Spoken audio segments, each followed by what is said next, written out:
answer and then come here, let me smack it again. I heard you, you got a man, you love that nigga. You ain't gotta tell me again. I'm just trying to link and be nasty again. Dick in your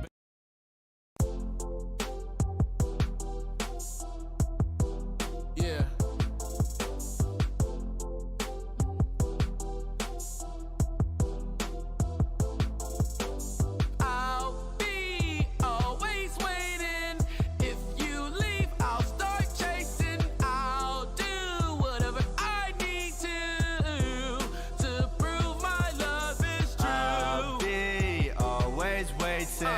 If you leave, I'll start chasing. I'll do whatever.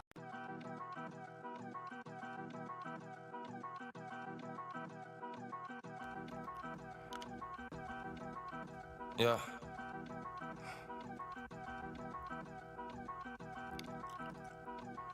I gotta get in the regular. Shawty got deleted cause I'm the editor.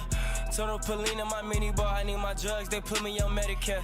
I put a switch on the glick, let it hit cause I swear, boy, I'm not a wrestler.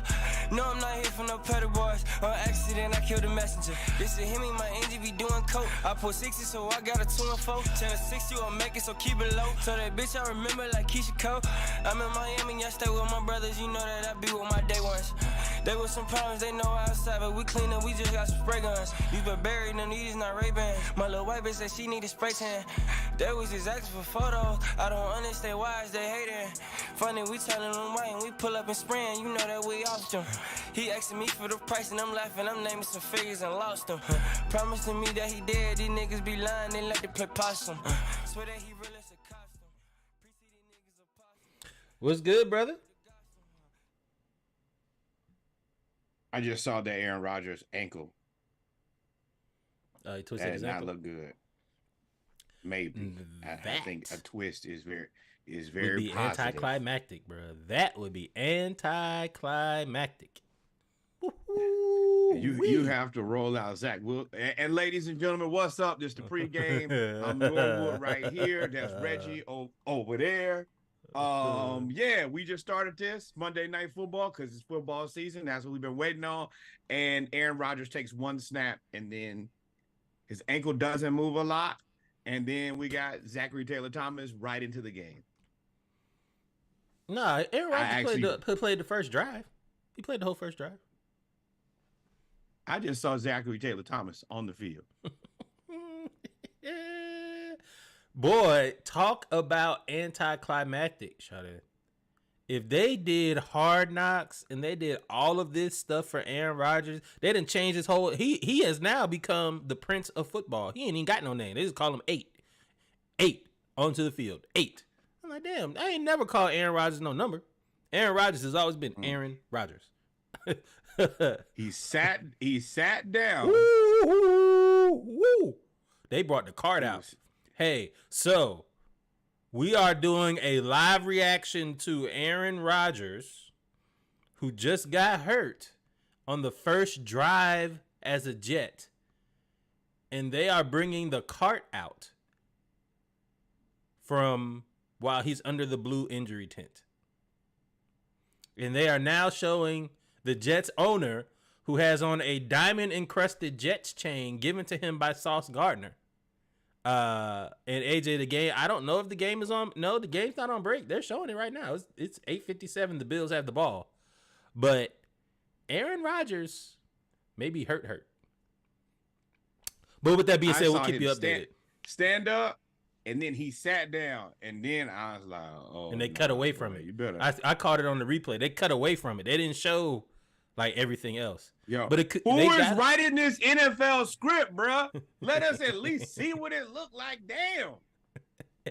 I have him on my fantasy team. And Lamar Jackson did absolutely. We'll get there. Ladies and gentlemen, welcome to the pregame. Y'all know what it is, episode 119 of the Splash Cast. We are here, Monday Night Raw. We appreciate y'all for tuning in. Oh, there he is. They just showed Aaron Rodgers. As I said before, you know, we talk about baseball, violence, and uplifting stuff during the pregame before we get into our HBCU news around the culture, followed by football news around the league, NFL and NCAA, as well as NBA and WNBA and FIBA news. Not so great. So with that being said, man, let's get into Yes. The pregame, This is you look like you are in shock. cause I missed the first couple plays getting ready, knocking out the last little bit of stuff. And legitimately, I may never see Aaron Rodgers play for the Jets. I didn't think about it. I missed a couple plays, helped off the field. That boy said, "What? No." Anyway, let's get to the Braves, man. Start out with the Braves on the pregame. Y'all know what it is. The Braves have become the first team to punching their ticket the fastest in club history. Turn it up. They clinched at 90 and I believe 46. So we are chasing the Yankees. No, we're not gonna catch the We Yankees. ain't chasing nobody. Raven, because the Braves is back, the best team in baseball. We clinched, and I'm thrilled, baby. I got one. Yes, Solo Cam. You know what time it is? Go ahead. The Bravos. We in this thing, and now I need y'all to temper y'all expectations. I need y'all to chill out. We are trying to get this team ready for the postseason. We don't need to win no more games just to win. We need to focus on getting a better team, get this pitching rotation. I think they brought up my boy Vines. I think he back. They got Kyle Wright back to too. make a championship run here. That's what we here for. Kyle Wright back. We're going to see if he going to be ready. And while we're here, let's go ahead and go to the next thing. I was going to tell y'all that Matt Olson hit his 49th home run. Not so fast, my friend. He already hit 50 today. I foresee Boy, him you turned breaking up this today, ain't record. you? I foresee him being the franchise leader in home runs. And yes, that is even more than the man, the myth, the legend, Hammerin' Hank Aaron. So this is going to be quite the accomplishment. Let's go, Bravos. Congratulations, Matt Olson. You are on the precipice of becoming a shout out to the Oakland Athletics. Without y'all, none of this shit would be possible. Y'all have sent us a guy who is going to be a funnel building. Hey, guy, they sent us a team. Y'all have sent us a whole second, third team. We went from one hit wonder to dynasty. Shout out to Oakland or wherever y'all end up being, Las Vegas, whatever. Vegas, Oakland, to Montreal, wherever y'all want to be. Send them to Nashville. Hell, I don't care. We support them wherever they are. Y'all see the rave light is on. Let's turn this thing up. That Jets defensive line is kind of crazy though. This mother out. It's the only thing I got to be happy about. So I'm be very happy about. Florida won this week. Everything else, Reggie, fuck you.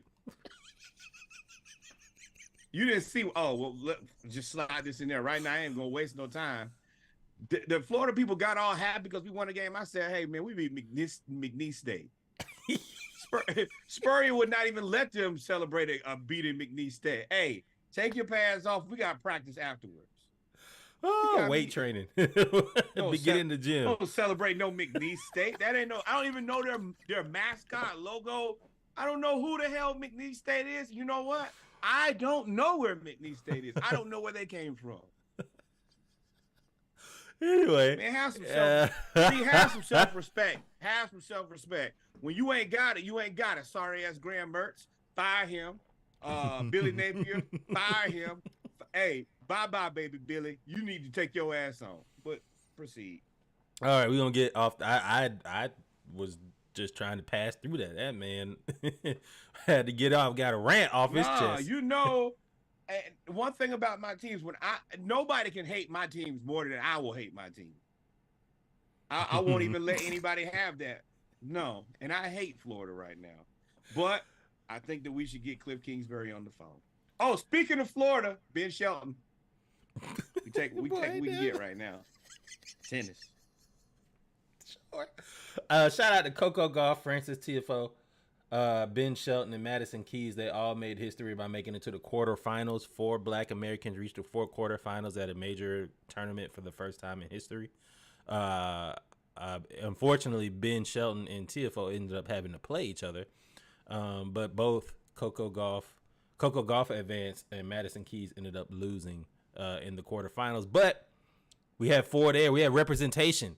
That doesn't really happen in tennis other than Venus and Serena, especially on the men's side. The men be, we've had a lot of good players. I think we had the player from Westlake, graduated from Westlake High School, make it to Wimbledon. He made it to the quarterfinals. If I'm not mistaken. So maybe semifinals. So we've had pretty good representation. And funny story,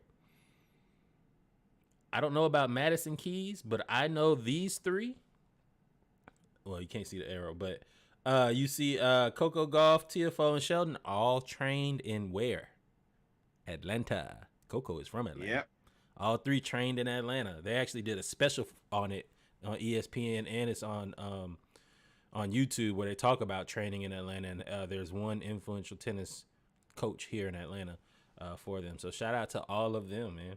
This is pretty dope. I actually paid attention to more matches in tennis. Yeah, and this was electrifying. It was fantastic to watch. We need more representation, as we will see here in one of the media pieces here later. The more representation we have, the more it looks like the success is there. It matches. Yeah, man. Always yeah, like man. So after making it to the quarterfinals, I think Ben Shelton ended up making it to the semifinals. And Coco Gauff made it all the way to the championship, where she won her first major title at the age of 19, youngest since Serena Williams at 17, which is kind of crazy. Coco Gauff wins her first of many Grand Slam titles. Congratulations. You did it dominantly. Dominant. She yeah. destroyed. She had them psyched out past just being better than them. Every opponent was making so many unforced errors, and she was just stone cold. Like, yeah, I'm better than you, and there's nothing you can do about it. She had them intimidated. Well, AB said, call God. That's the only thing you can do. She is here, man. She is here. As we said before, she is now one of 4 Black women to win a U.S. Open Women's Singles Championship since 2000. Venus Williams, Serena Williams, Sloane Stephens in 2017. Shout out to Sloane, man. What, AJ? And then Coco Gauff 2023. So factually accurate. We support all of these wonderful Black women. We also support any sub that comes from Publix, as well as their cakes. If you've ever been in elementary school and had a Publix cake for your birthday, it is. Yeah, Publix do be undefeated. There we go, Gators, baby. We got to celebrate. As we talked about, Ben Shelton defeated Francis Tiafoe to become the youngest American man to advance to the U.S. Open semifinal since 1992. He faced the eventual champion in Novak Djokovic. He played him very well. He had 2 of the fastest serves in history at 147 and 149 miles per hour. He's a power player, and he and Tiafoe battled. But, hey, man, shout out to Shelton. He's got a bright future, too. And I really want to give him a lot of credit because he has a signature where he does this after he wins the game. He did this to Tiafoe. But once Joker beat him, Joker pulled his own move. And he was pretty honest and frank about it. Basically said, hey, man, when you win, you get to do that. I really appreciate people who can win and lose gracefully. Like, you don't need which to be means, a hater to man, you know what that exudes to me? Confidence. Because you know I'm gonna beat you. You old. I almost said something I shouldn't have said. But you an old person. You an old person. I'm young. I'm the next dude. Yeah. And I think you get a lot of confidence when you, even if you lose, when you realize, dang, they're not really as untouchable as I thought they were. Like, and I think because, like you said, I went back and listened to some of the things that didn't say. It's like when you play your dad in basketball. You're like, all right, you can beat me now.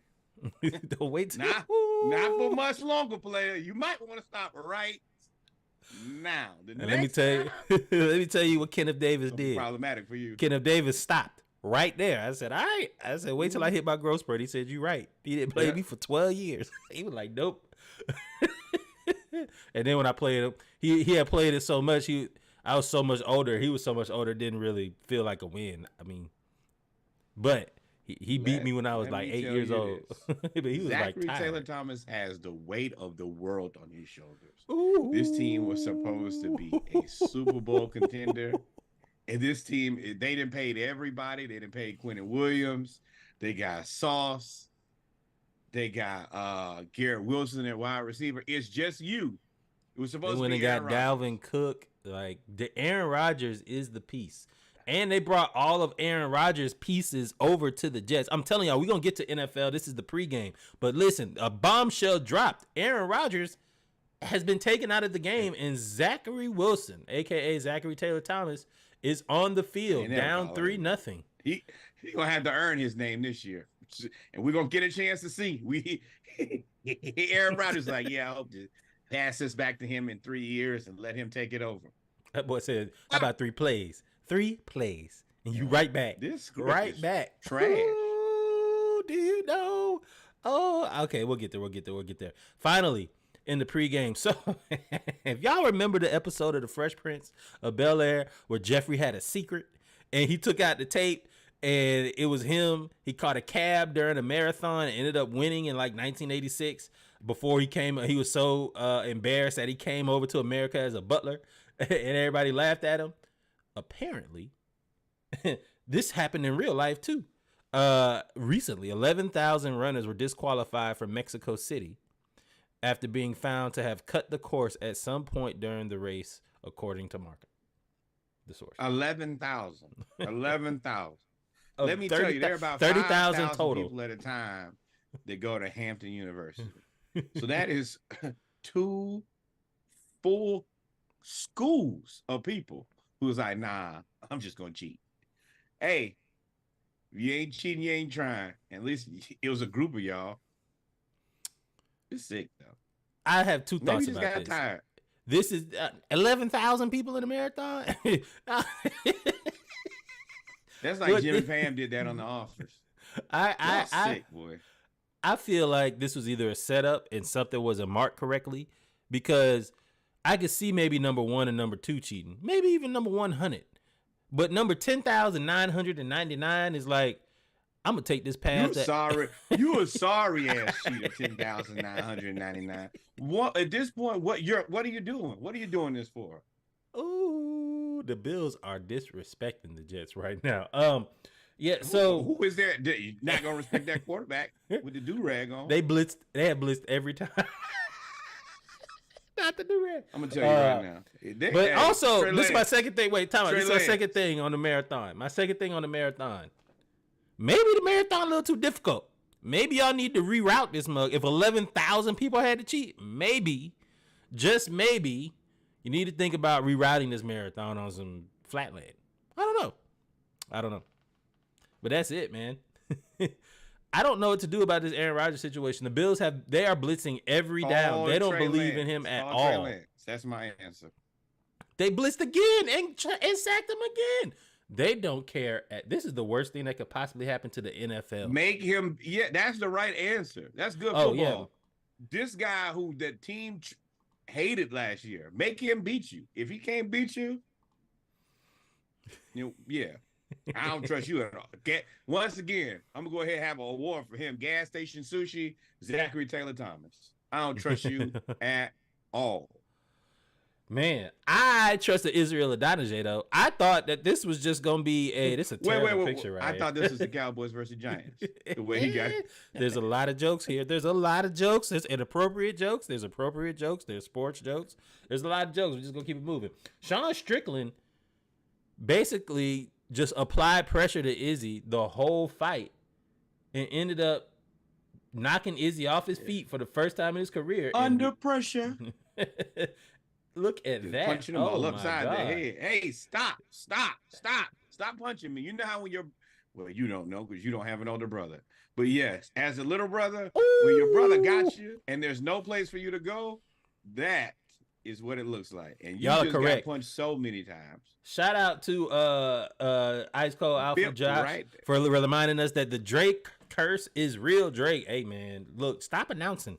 Or maybe it is real, and you bet on Israel Adonijah, had somebody else put in a ghost bet on the other guy. Maybe that's what you did. I don't know. You all right? Yeah, Mike Harris hit a solo home run, 7-5. We trying to fight our way back against the Phillies. We already run one earlier today, but yeah.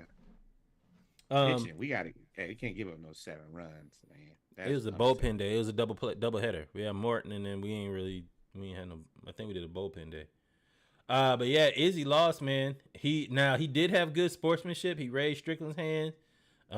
He basically said, "Yo, you whooped my ass," which he did. I mean, he did, and he was still vibing after the fight. Still out there saying, "Yeah, he blacked my eye."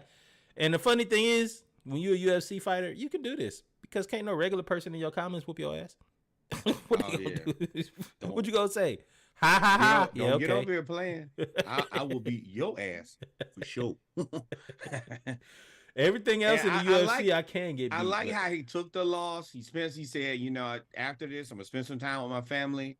You know, I gotta take a little time for me, which I think you have to do either way after you train and then exert this much energy. But you take the loss, and this sport is unlike any other sport because I think as you get to a level of success, it ends up being your detriment. Like Izzy has made a lot of money. He's become famous, and it's difficult to have that hunger, that desire to be essentially a murderer when your life is really good. I agree on everything you said except for your life is really good part. I think because the way the UFC contracts are set up, how many times does a champion get to turn down a fight? Nah, you always hear he has to fight the number 2 person, or he has to fight the person that beat the number 2 person, or you know you have to kind of go in order 2, 3, 4, 5, 6, 7. Like Sugar Sean O'Malley that just won. You saw he did the little dude said I want a rematch. He said no. The number 6 fighter said I want to fight. He said nah. The number 3 fighter came back was like nah. It's my turn now. Like I get to fight now. Like you have to fight almost. You have to fight almost every 3 to 4 months when you're champion. You have to fight 3 times a year, which is very difficult to do.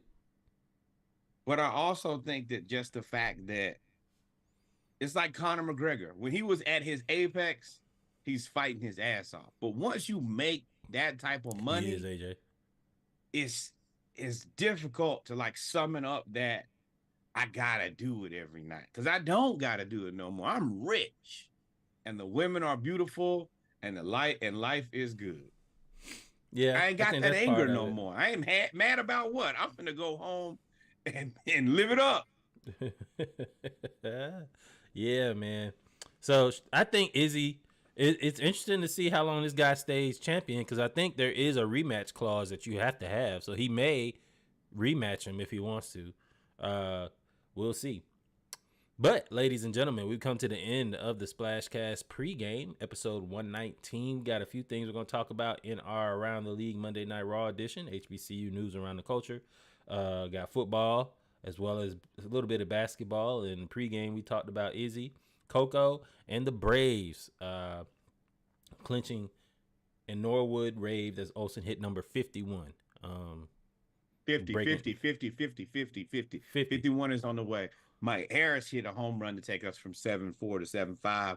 Let's keep the hope alive that the Braves can win today. Also, man, in all seriousness, thoughts and prayers to Aaron Rodgers.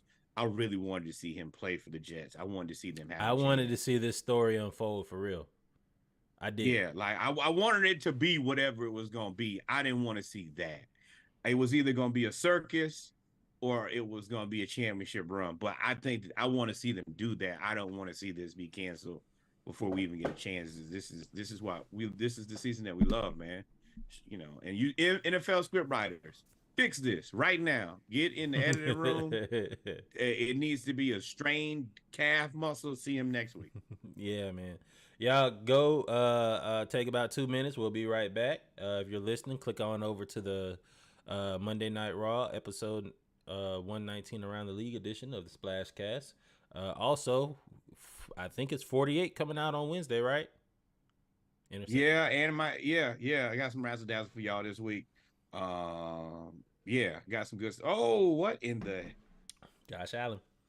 So y'all stay tuned. We'll be right back. Y'all stay tuned. Yo, the NFL script is tripping. Songs on the way.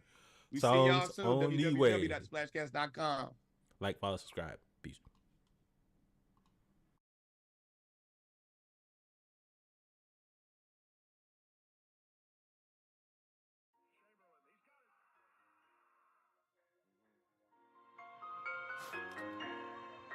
Boy. Naturally. Sauce.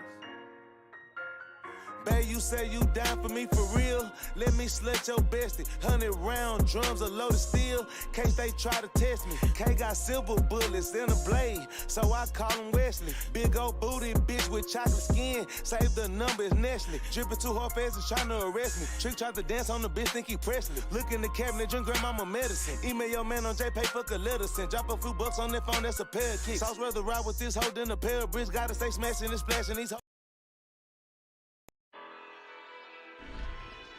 Young rich nigga, young hit nigga. Hide your bitch nigga.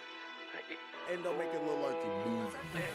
I ain't never drove a C-Class. AMG, I'm too fast. If I don't get no lean today, I fuck around and relapse. Shot his brother in his face, I know that nigga 3-man. Not to mention yesterday, I put the Brabus on the G-Wag. Shining like a light, bitch, I'm literal. When we come around, better tell them little niggas to put their bitch up. The day I fuck around and do some sit-ups. Nigga, never mind, all these fucking chains on, I can't even lift up. I'm kicking shit like Luke Kane. I'm superhero, that but damn, bitch, I'm Bruce Wayne. Before I ever save a hoe, I'ma save the day. I'm fucking with that Adderall, I've been up all day. Little bitch, I'm getting paid. The damn richest young nigga in Atlanta. Like BMF, we run the whole world, we need a banner. 4FF got this city shit on lock, and I put that shit on camera, nigga. I popped the pill and hit the bitch and left her pussy swole. She tried to run from me all night, but didn't know where to go. These diamonds on me, hand like ice, fucking around and catch a cold. Real GA nigga, I was 13, trapping that Texaco. You think Lil Dan work, he must be crazy, nigga. I'm my home boss, is real, and they got paid hitters. We can go safe, mine way bigger. Millions on my ground, all mine, not babies, nigga. But it showed me how to get it, now I get it on my own. This real player shit, we ain't sharing bank rolls. I'm a fool with the safe, I'm paranoid, nigga, I go to sleep with the K, huh? Young rich nigga, young lit nigga for sure.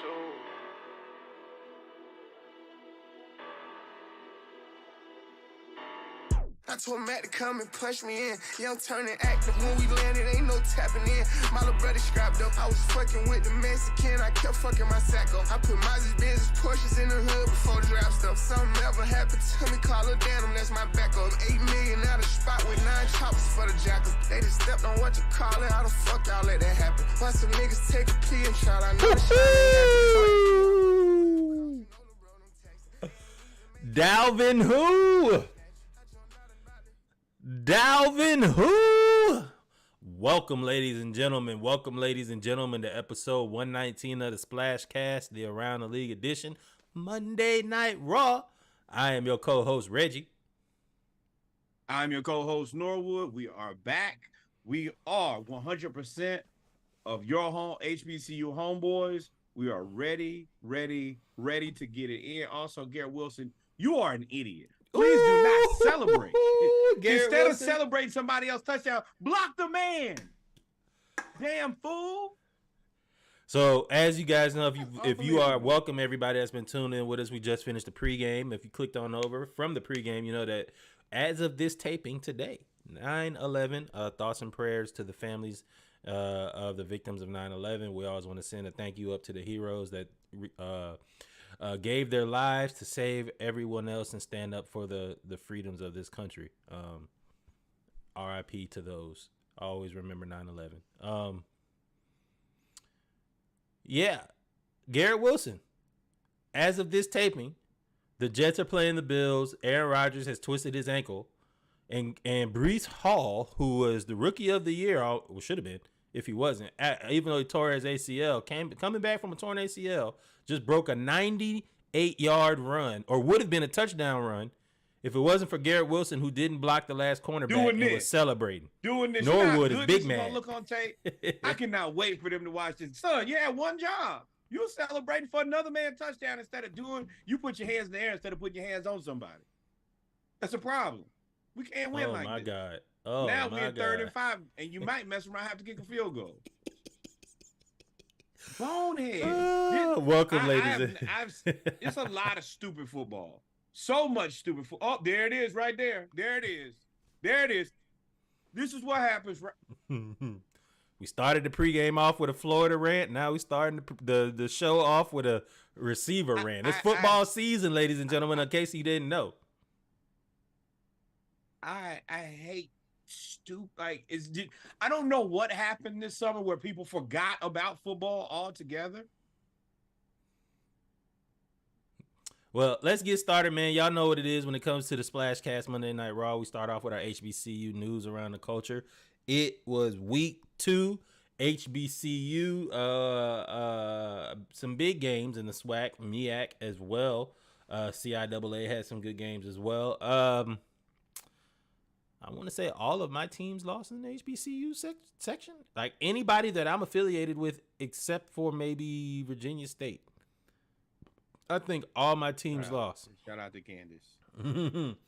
Her parents went to Central. I'm claiming that. So Central, with the win over North Carolina A&T, in a long historic rivalry where Central now is winning. Delaware State lost to Akron 57-0. Winston-Salem won. Tuskegee won 36-10. No, that's over Army. State. That's Army, not Akron. Oh, Army. Sorry. Well, then there you go. Army. Georgia Tech beat South Carolina State in the MEAC as well.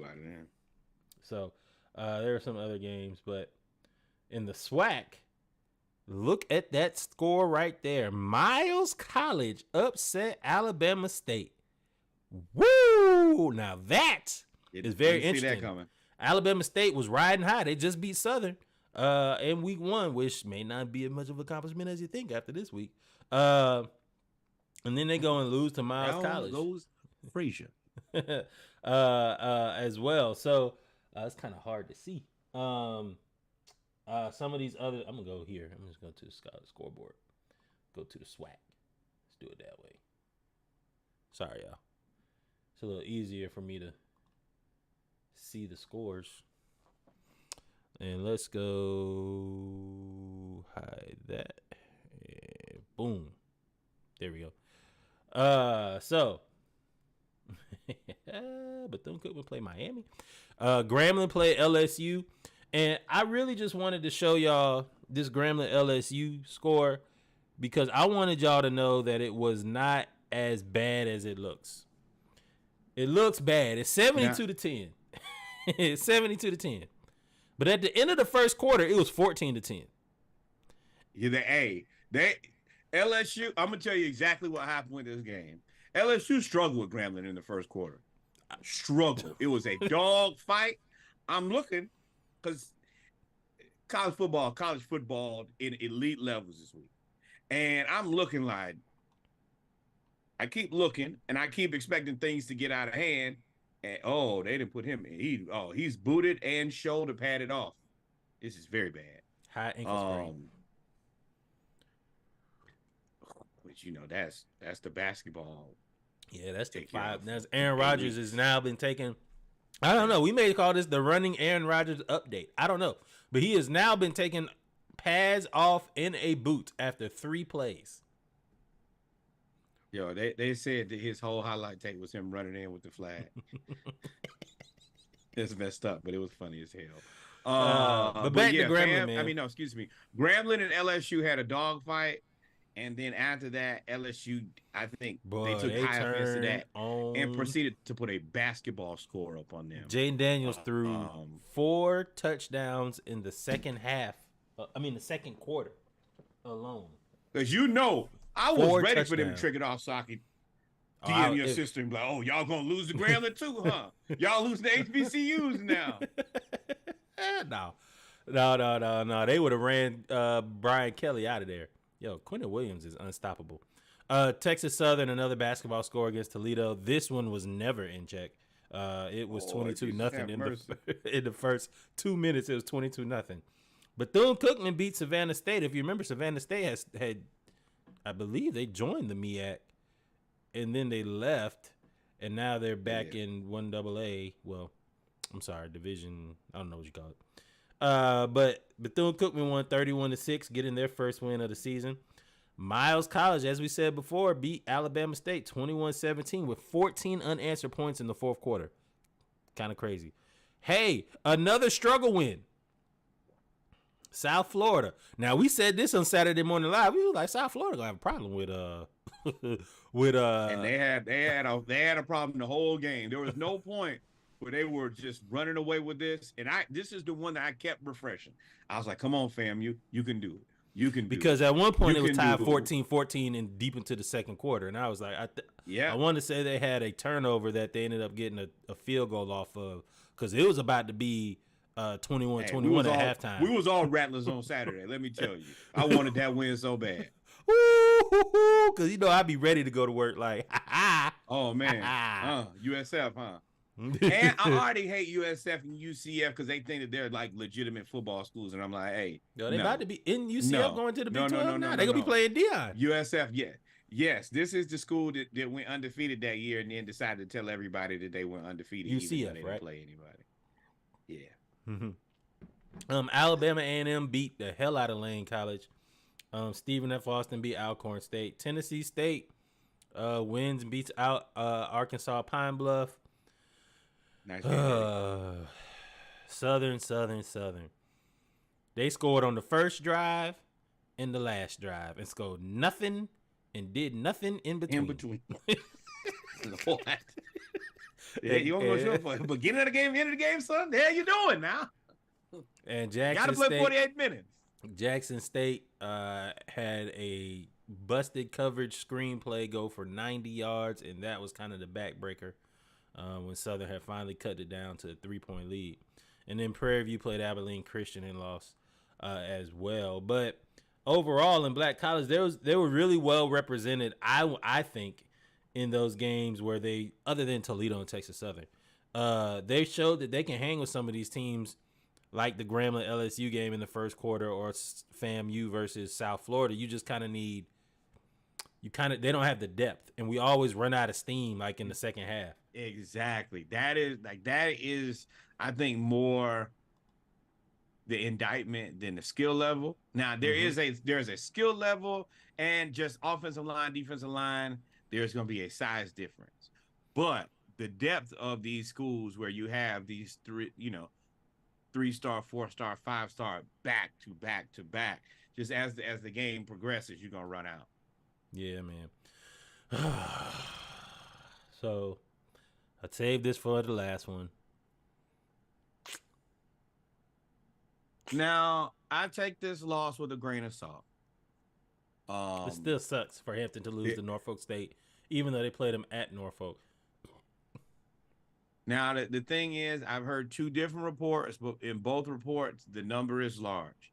Hampton, I think, had somewhere between, I've heard both numbers reported, 35 players ineligible, 21 players ineligible, but you can't have that many players ineligible and be competitive. For it to be an 8-point game and have at least 20 players ineligible, it's a hell of a game. I know that, that doesn't go into the box score. But I don't have no moral victories. I ain't giving them nothing. No. Because what kind of football program runs 35 ineligible players? Fuck out of here. Y'all should have had y'all stuff together. If you're the better team and you're the better team, I can see 1 or 2. I can see 4 or 5, maybe 6. 35 or 21-35 is egregious. That's egregious. That's if embarrassing. You think about it, 22 is that's 11 on 11. That's a team. That's embarrassing. You should lose. You can't have that as a coach, as an athletic director. You're gonna lose if you can beat a team minus 21 players. That other team they don't need a program anymore. They're a football club. I don't care who that team is. You don't know who could get hurt. I don't care if it's the third string or second string. There's no way you should have that many ineligible players. It shouldn't happen. Yeah. It shouldn't happen. So, and as we know more about the ineligible players, we will tell you more. At this point, it's been kind of hush. But they're gonna be right back next week, and they're gonna be Howard. We told y'all, Morehouse. We told y'all Morehouse. Howard beat Morehouse 65-19. Run it up on y'all, and they did, and did. Here's another game that we were all refreshing. That Akron versus Morgan State game. Morgan State shut out Akron in the second half until the last drive. Their last 3 drives. I think they scored on one of their last 3 drives to take the lead. They actually, if I'm not mistaken, Akron's offense didn't score in the second half. They won on a scoop and score at the end of the game in the fourth quarter to take the lead. Morgan State should have beat Akron. Morgan State should have beat Akron. They should have beat Akron. It is what it is, man. Morgan State is they gonna be a problem. Them and Bowie up there in Maryland, they out there. Yeah, they out there. But with that being said, ladies and gentlemen, we've come to the end of the HBCU segment. Next week is some big games. Touchdown. We're gonna take a second. Give us 2 minutes. We'll be right back for our. Wait. Hampton Howard this weekend. If you're there, please support. Send us the photos. Tag us. But yeah, it's a big game at Audi Field. I know all our Hampton people and the DMV will be there. Yeah, man. Hampton Howard this weekend. Big game. I want to say there's a big game in the SWAC as well. North Carolina Central plays UCLA. It could get ugly, Central, but that could be interesting. You know, I'm a closet Central fan. I've been that way for a while, but UCLA is gonna try to. Yeah, they're gonna try to send a statement. Florida Memorial and Grambling. Well, we'll talk about all of that. Legitimately going to send a statement to your house. We'll be right back. The bill that you want. We'll be right back. Y'all stay tuned. Come back with beverages. We drinking now. We done got through the adult portion of this. The rest of this is just things falling apart. For you. We'll be right back. No shots to Aaron Rodgers.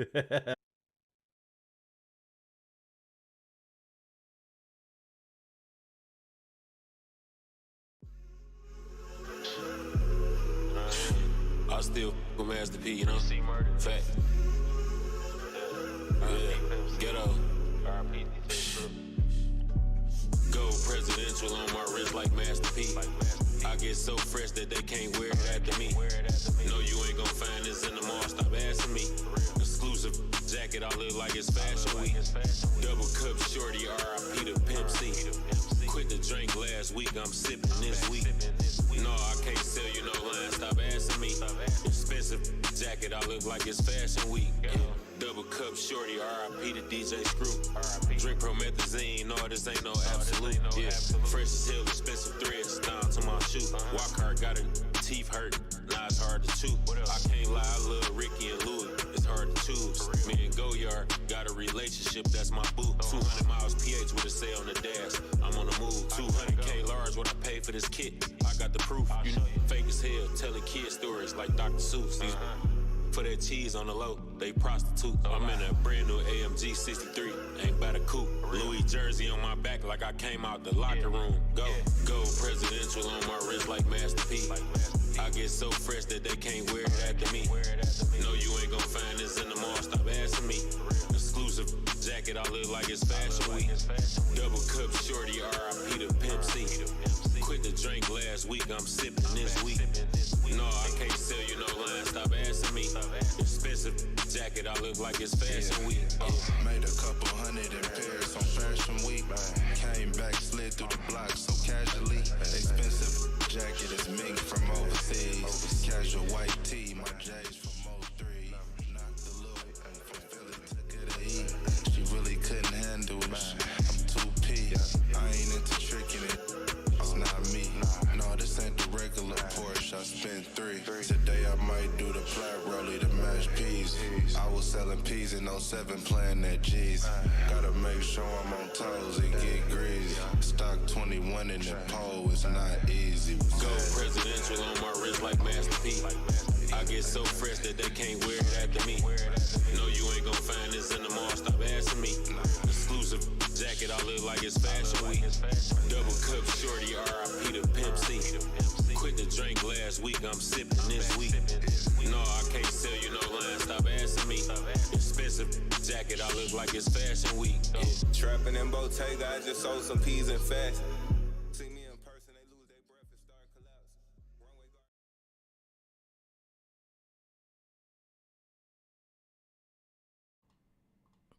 Welcome back, ladies and gentlemen, to episode 119 of the Splash Cast Monday Night Raw. We are back with our football segment, news around the NFL and NCAA. Got a few things we're going to talk about today, but before we get started, man, let's talk about this real man of genius is what you named him. This man on the sideline, who was covering the game at the Oklahoma game, catches the ball, opens it up as a beer, and drinks it. Shout out to him. It was the Oklahoma SMU game. I'm glad I didn't bet on that game. He gets an award for that. And shout out to the perfect timing. You got to be prepared for your moment, and then you got to execute. And he did, and so did these guys. With the Brews, man. So the TD celebration with the Brews, they scored right here. Kansas State scores, and quarterback cracks a beer and shotguns it in the end zone. Shout out to them as well, man. The thing is, I wanted to talk about these Brews because on Saturday, your boy bet 2 games. Your man bet 2 games, I want to say. Should have bet 3, but I didn't. And I won those Brews, so I am up 2-0. 2 6-packs to 0 for the season. Paid in full, ladies and gentlemen. And Norwood always pays his debts just like a Lannister. I paid what I owe via Cash App. I was tight. I did not expect either one of those games to go that way, probably because I would have bet the other way. I'm highly disappointed in the way that my season starts, but it's not how you start the season. It is only matter how you finish the season. Yeah, but when it came to football, man, everybody was excited. Last week we told y'all about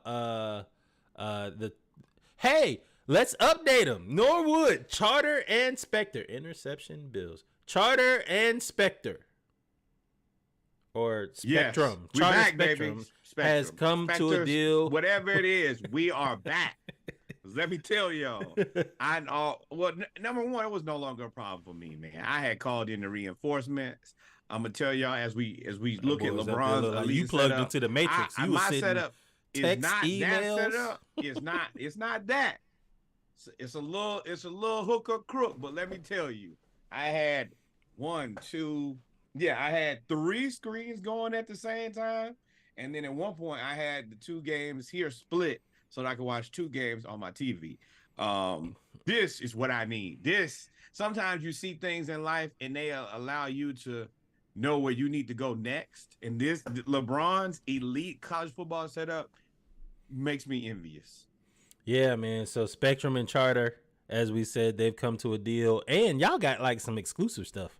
They added they sweetened the package a little bit or whatever. But they should. Hell, we had to miss the first week of football with that. No ESPN for a week makes tough. My life very difficult considering I'm a sports podcaster.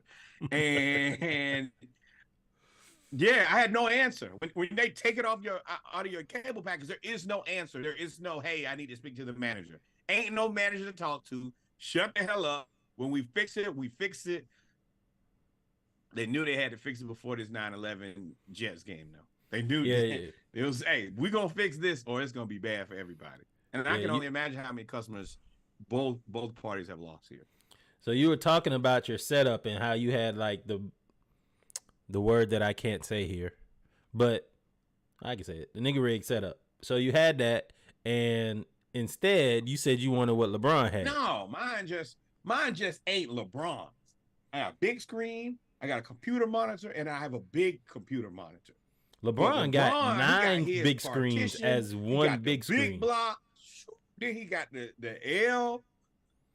That's fire. And what you don't see, as you do see, is nobody ever talk. He got the 4 championships just right up under the TV. Like, I want to let y'all know. Like, I don't think those 4 championship trophies stay there. I feel like he has a trophy case, and those 4 championship trophies were taken out for that photo or that video op. And if I'm LeBron, I do that because I'm LeBron. I can do that. What you gonna say? Nothing. I kind of agree with you, but I do what you want to, bro. You won the 14th. Bruh. That would be the blackest thing everything ever. I say gonna sound like a hate anyway, because what don't I have? 4 NBA championships. LeBron out there. So it was tough, man. It was tough. As we said before, Bama started. It all started with Desmond Howard, who was on the way. Oh, we got sound? Come on, God.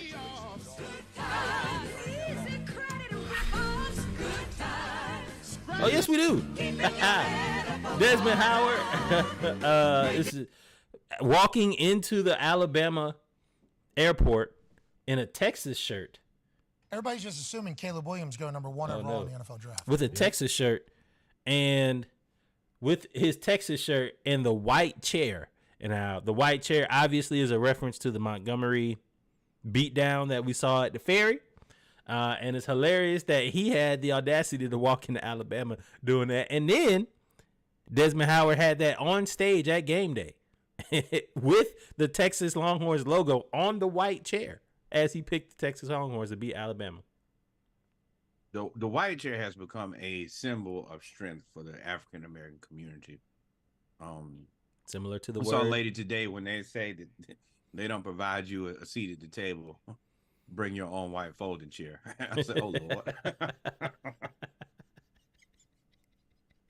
I like it, though. Yeah, man. I love it, man. actually. So, Desmond, while this was funny, I, just like Desmond Howard, I said, you know what? I don't know about – I don't really know about Alabama's quarterback situation.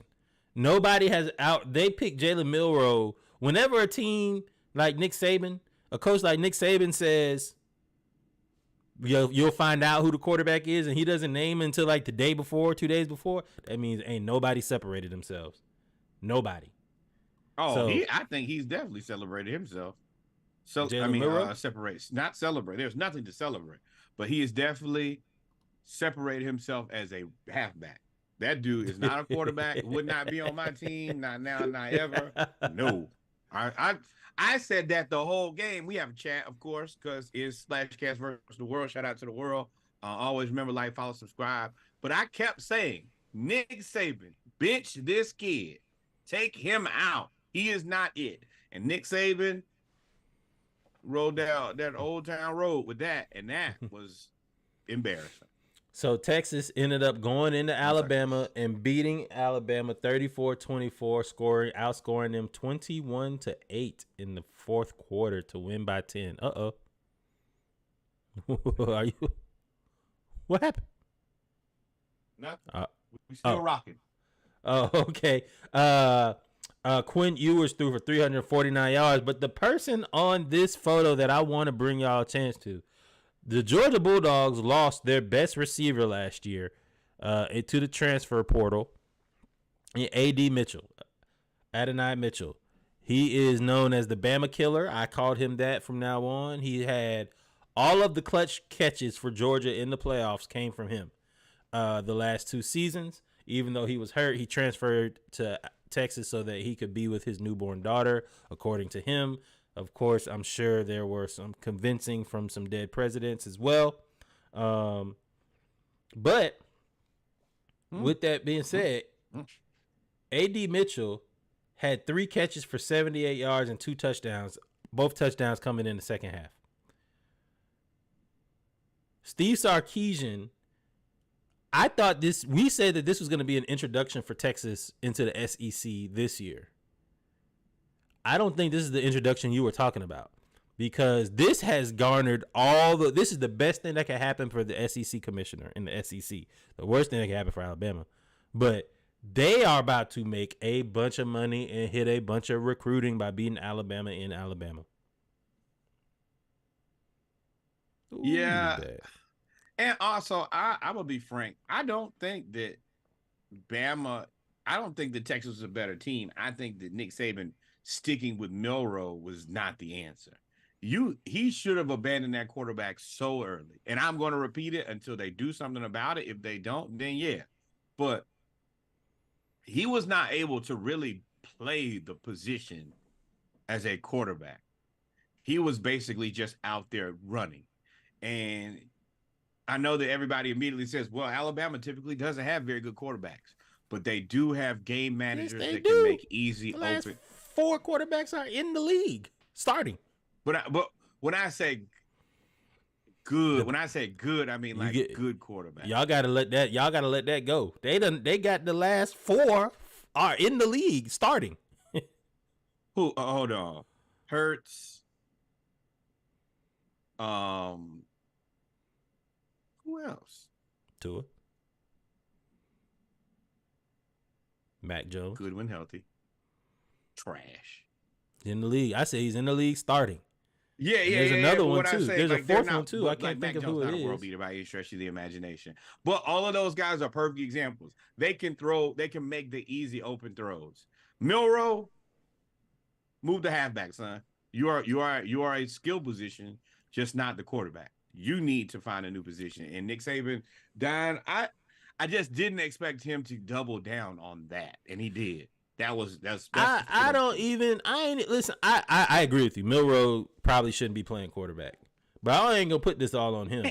This whole offensive line that's been talked up for the whole year, they're bigger than the NFL offensive lines. They want to beat people and punish them and make them quit. Y'all ran the ball for 107 yards on 35 carries, and Milroe had 44 of them. That Milroe wasn't gonna throw the ball, so yeah, I'm putting all the men in the box. I dare him to throw. I see. Ain't no way. I seen him miss too many. Don't listen. If you are gonna make running the ball your thing, and then you up there get handled, listen. Texas had 5 sacks, and I watched the game. All of them wasn't him dancing around in the pocket. He ain't really have a lot of time either. They got whooped up front, and then in the 4th quarter they just got thrown. No, Mac Jones is man. Who was the other dude they had? What's his name? What's the black dude who played quarterback? Not Jalen Hurts, the other one who was really the one that wasn't that great. Yeah, I know you're talking about. Yeah. But yeah, I mean, and I will say I think the Tua is a good quarterback. His health is the major concern for me. And we'll get to Jalen Hurts. We're gonna have a discussion about quarterbacks in general. I hope it at a little bit later time. But yeah, Bama lost, Texas wins. Luckily Texas for was Bama, ranked 10 though, so I'm interested to see where Bama is now in rankings, because I think I mean, you could drop them out of the top 25 if they're gonna have Milroe play quarterback. Well, I'm not gonna say that, but definitely out of the top 10. They'll never drop. Nick, you gotta find a quarterback. They'll never drop Bama out of the top 25 because it's Bama. Hey, they need a quarterback. But I will say on Trey Lance is available from what I heard. for college. Yeah, it's the same about me. He ain't playing nowhere else. So Georgia beat Ball State. We're gonna skip past that. Michigan, UNLV, cool. Ohio State, bro. Marvin Harrison Jr. is really, really good. Ohio State is not. Ohio State is another team that don't have any. Your answer better be tank and get Caleb Williams and Marvin Harrison Jr. and then just sell all your other first-round picks and get somebody to buy Kyler. Let me tell y'all something. He did this in the first quarter. 4 catches. He did it so 122 yards, 30.5 yard average, and 2 touchdowns. I want y'all to remember that they won the game 35-7. That means they only scored 21 other points outside of him. He's it. I'm not really fascinated by the majority of this Ohio State team, but Marvin Harrison Jr. is him. They, whatever pronoun you want to give him. Murder. Now, what I will say about Marvin Harrison Jr. that I've seen, I ain't gonna say it's a knock on him. A lot of his stuff against big teams come against, and even his touchdowns here come with off schedule plays. So it's not like he's like killing you at the top of the route. It's more like he ran a post, quarterback CJ Stroud extended the play. He turns back around, sees it, says throw it over here, makes a catch on the sideline. The catches that he makes are good, I'm just saying, but he's still wide receiver number one. I agree with you by far. Like, I agree with that, but that's also situational awareness. If you're a quarterback, that's the guy that you want to be able to. What did Mahomes say? Hell, just throw it down there. Tyreek somewhere down there. Tyreek somewhere. Tyreek is somewhere. So of course USC beat Stanford. I told you that wasn't gonna be no game. You thought it was gonna be a game.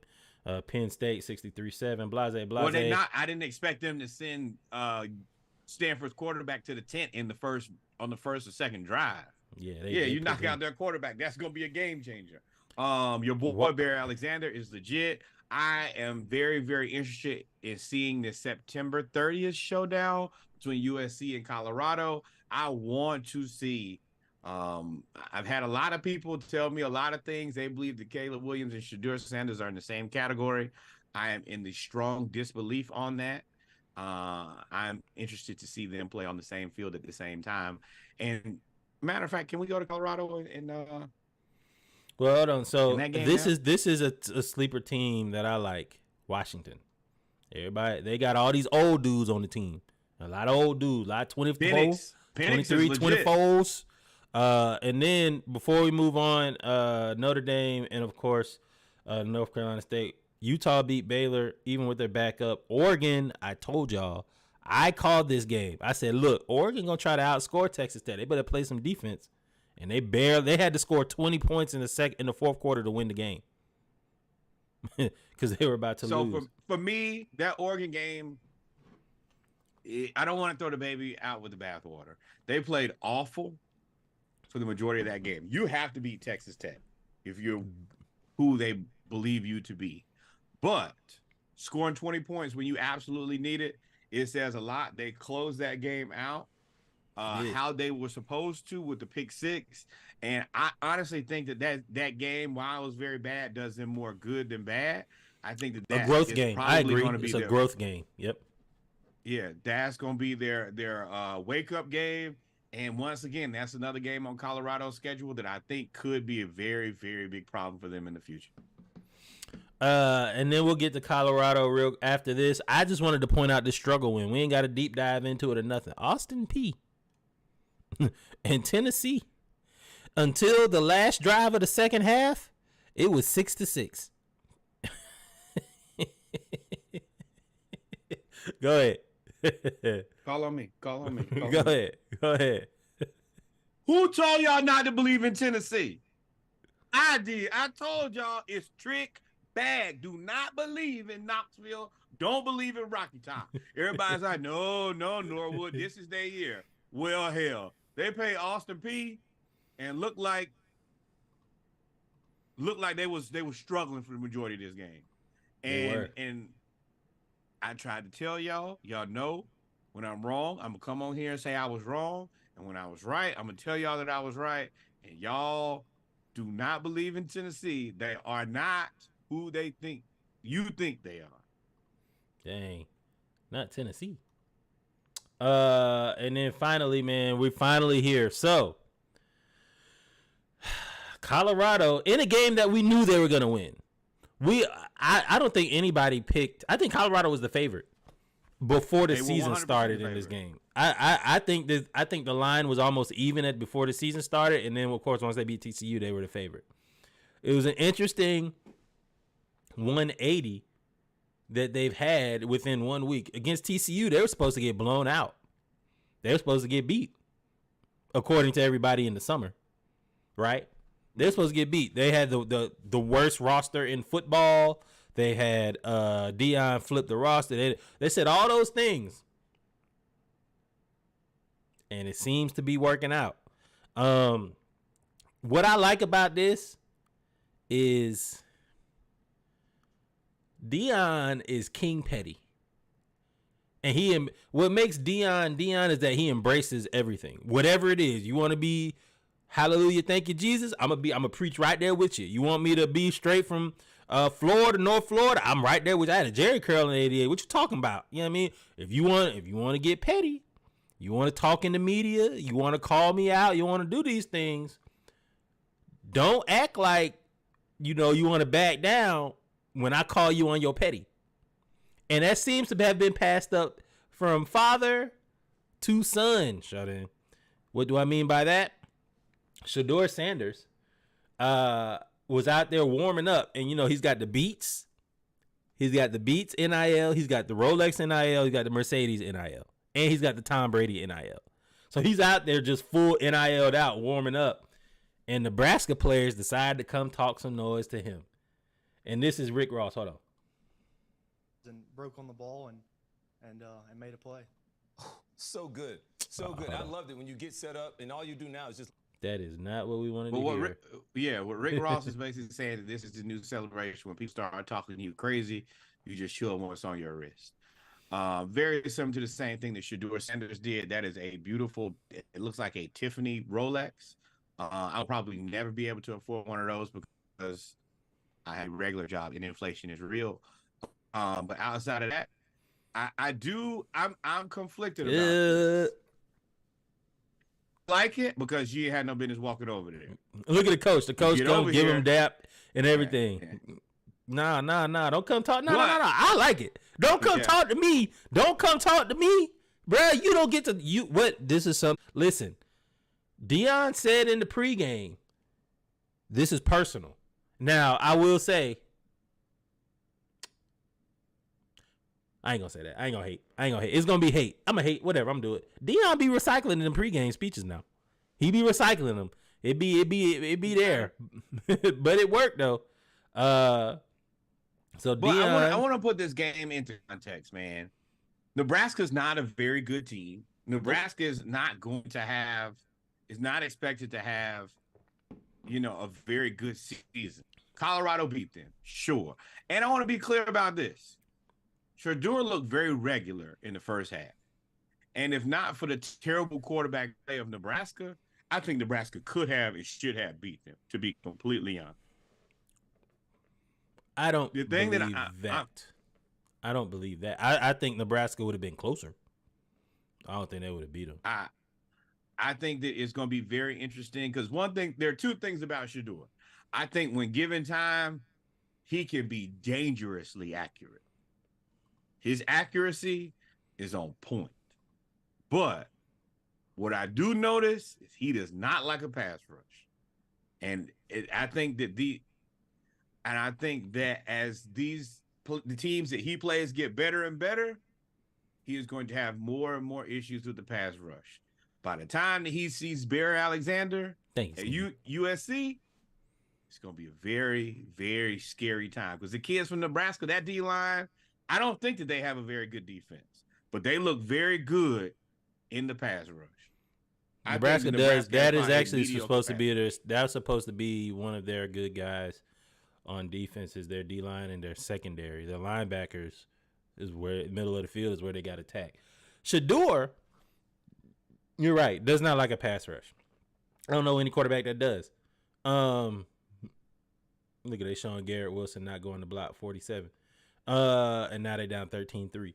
Shedeur has thrown for over 900 yards in 2 games. I told y'all, I remember us talking about it. I don't know if I told y'all. I said this is the best 2 games that they could start out with as Colorado. I was like, Deion was very, very, as much as you think he talks about, God, his arm strength, he's starting to. No sound for me? Oh. No, I mean. No, that's right. Yeah. That's sound. It should be sound. But yes, please, Twitch people, if y'all can't hear us, please put message in the chat here. We'll try to get that updated and get that taken care of for you. I'm interested in seeing as the competition continues to ramp up. I'm hopeful that he will continue to meet and exceed the 900 yards in the Pac-12 with no defense is, it's the best he could have done, man. And I will say, dude, he got some receivers out there. Xavier Weaver out there, 298 yards receiving, 300 yards in 2 games. And he's just one of 4. They've got legit 4 receivers that are really, really, really good. And I want to say Travis Hunter, he only, I think, had 3 receptions, but he had 72, 73 yards. That's cooking. That is cooking with gas every time. He only had 3 receptions, but look at this though. Did y'all see this? He move? murdered it. He murdered. Here you go, right here. I'm gonna keep it going. Keep going.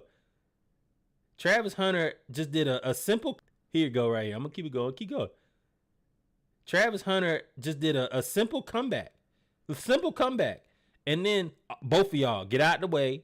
I'm gonna get out there. I'm gonna juke you too. You see the first 2 that he juked. You right? cannot touch me. Ain't nothing over there. Why are you trying to tackle your man? You did. But keep going. He you know how jukes bad 2 more. that looks on tape. Watch this. You will see another dude fly. Is going to rewind and say, "Son, why did you tackle your teammate instead of the man with the ball?" 1, 2. But then look at this. Look at this. Here's number 3 right there. Took him out. Like he took everybody out, dog. I don't know if he could be a wide receiver 1 in the NFL, but I do think he could play offense. No, he wouldn't. He Bailey. He's a Champ Bailey. Exactly. He's a now DB wise. We will say they ain't do CB1. nothing. CB1. They ain't do nothing, and I will say that Nebraska had apparently Eric Gilbert was gonna start until he got in trouble. So they kind of discombobulated on offense. He made them embrace. Hey, hug it out. But also, I will say that I got a chance to watch him be a little physical this game. Nebraska players tried to go at him. I saw him and the tight end get into a little tussle. Dog, they body slammed him. They body slammed him in the first. Like they came, he was standing there. They came from behind him, grabbed him by the chest, and flipped him. And I was like, nobody's gonna call that.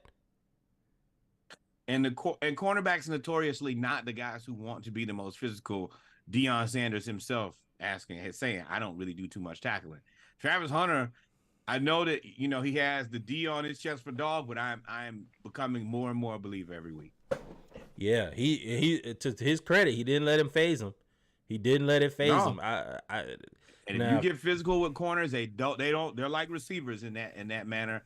Keep your hands off me. Don't you touch me. But you better not let him pick the ball off, because if he score, he gonna let you know, and you gonna be all over the internet, because he's replaced Caleb Williams. Like he is the athlete in college football right now. He is it. No, he ain't replaced Caleb Williams. No. Caleb Williams is. I saw Caleb Williams throw a sidearm pass. I'm not talking about best player. I'm talking about most recognizable and popular athlete in the NCAA right now. It is Travis Hunter. Okay. Not close. Right now. I like these graphics because they always seem to make the story better than what it is. They said, oh my God, Deion in 2 games has eclipsed the win total and doubled the amount of wins that Colorado had last year. Yeah, you had one. You had to win 2. You had to win 2 games. I mean, I get it. But we about to see for real now, because they play USC coming up. They play UCLA. They play Oregon. They play Colorado State. I was called the hater all weekend. I want to be very clear about what I think about Colorado, and I'm going to say this well in advance, so it's not like I'm bandwagoning or I'm changing my position later. I think that Colorado pre-Deion was a bad organization, bad team. I think that Deion has these guys, and they're now a mediocre team. I do not think that they're a top 25 team. I don't think that they're a really good football team. But I do think that they have made a hell of a ways in improving. But I want to put a realistic expectation. This team is not. I don't think they about to see some losing now. They about to see some losing. They about to see some losing now. They gonna go to the USC. I've seen so many people. I've been called a hater because I don't think that Colorado is good. I said that I think that Shedeur Sanders is probably a mediocre quarterback. I don't. When I think of good quarterbacks, I think of Shedeur Sanders. I think of Michael Penix. Those are the guys who I think are good quarterbacks. I can't, in my logical brain, put Shedeur Sanders and Caleb Williams in the same category. Not even close. I don't know if there's another quarterback in the same category as Caleb Williams. They're gonna put Penix right there. He's old though, but I like him. No. And Penix, you know who else they gonna throw in there? I do think that Shedeur and Drake May are closer than objects appear, but they're also gonna put that boy in there from Michigan, McCarthy, because he's so far he's been pretty accurate. But I don't think that he's in the Caleb Williams conversation either. Y'all see my face? I'm in the solo camera. I want y'all to see that right now. Hey, Michigan fans, don't put him in the same nothing. Y'all, nothing. He don't need to be in. Listen, I don't even know. Was it JJ McCarthy? He is not in any of those. He is not in any of those categories. I think he's probably not. I think Shedeur is probably better than him. But I just want to make sure y'all see that.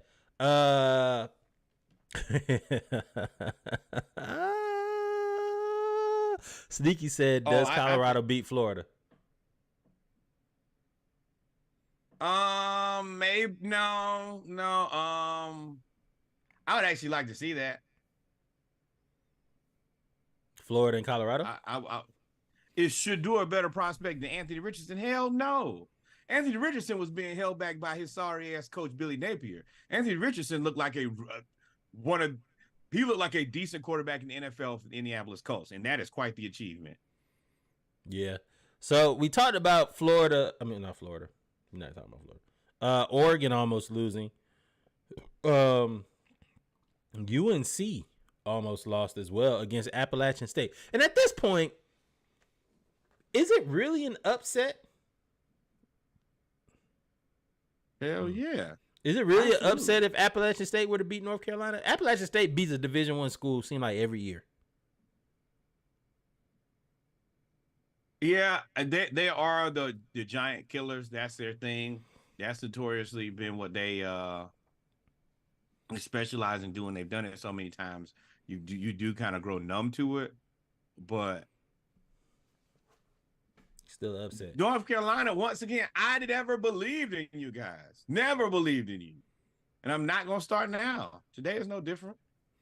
Hey, man, I told y'all I don't believe in Miami, and I didn't really believe in Texas A&M. I had to pick a team. Miami burned me the last 2 years, picking them as a team to be back. And what do you know? Texas A&M goes and shits a brick. And so they lose to Miami 48-33, and it really wasn't ever really out of Miami's control. So with Texas A&M losing, I don't know if Miami is back, but how long do you continue to pay Jimbo Smith all this money? Jimbo Fisher. Yeah, yes, Jimbo Fisher to be regular. He has not ever been dominant, not once. And I think he gets paid $10 million a year. And as you can see on the screen, I put it in big bold letters. Fire him. Fire Jimbo. I think he's on the hot seat after this year. I don't them having to get rid of that entire class that they paid for in 2021, they got rid of like 70% of that recruiting class through people transferring, through kicked out of the organization, through whatever. Losing that set them back so far that I don't know if Jimbo recovers. I think he got one more year. You got to beat Miami. No, you don't. I don't, because if Miami turns out to be good, then you don't trust Miami. You don't really believe in them at all. There's not too many teams I do believe in. But I wasn't confident in picking that pick. I just didn't pick Miami. Personally. I will say for a conference that was going out in the Pac-12 up until Pac-12 they need to take a moment and pause and reconsider. It's a shame when your conference plays the absolute best once it no longer exists. Once it was going out, until USC beat Stanford, they were undefeated. They were 17-0. And that don't really count because one team had to lose. Yeah, they were 17-0. You're still undefeated against non-Pac-10 teams, Pac-10, Pac-12, whatever it is. Thanks to Auburn. Auburn beat Cal. Thank goodness. Auburn beat Cal. Right. Thank goodness Auburn beat Cal. Speaking of. And I didn't Aaron trust Rodgers them to made do a that. little bit. I was like, boy, they could very well lose this. Oh, I picked Auburn to I picked Auburn to win because I'm really not gonna pick against the SEC, but I ain't expect for them to win. But as you can see, Aaron Rodgers had to wear full regalia, Auburn stuff because he bet CJ Uzomah that Cal would beat Auburn. Mind you, they played in Berkeley. Boy, he's had a rough couple of days, boy. You had to pay up on the bet. Leg then fell off.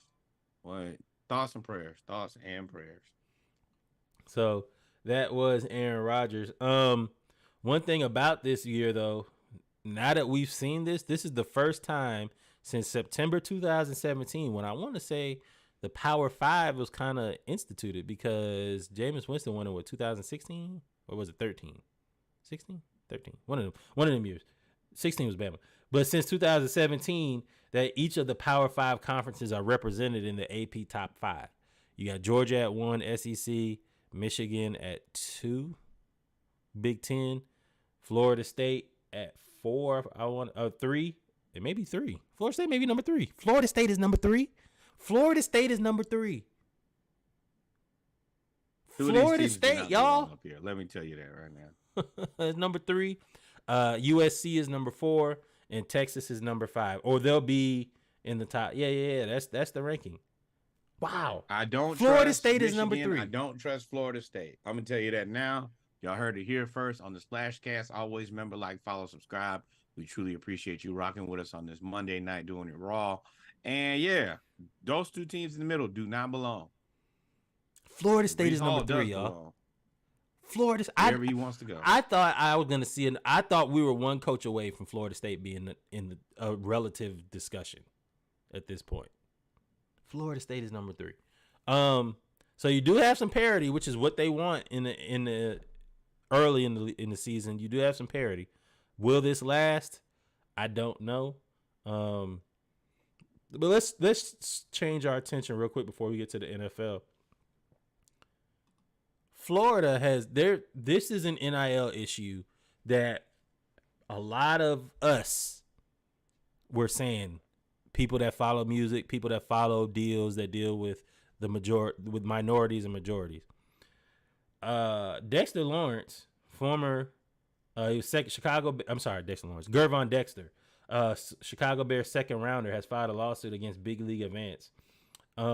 He accepted $400,000 in NIL money while at Florida in exchange for 15% of his pre-tax NFL earnings for 25 years, which means they get, based on the contract he signed, this is pre-tax. So they get 15% of the gross, then he gets taxed, then he gets whatever. That leftover. One is why you have to have representation. This is why you should have an agent in college. 2, Big League Advance is nasty. You're nasty.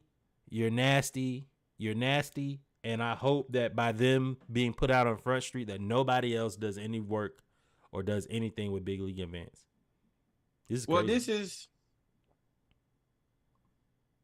okay. So I do believe it's tricky though. They're giving a college kid $436,000.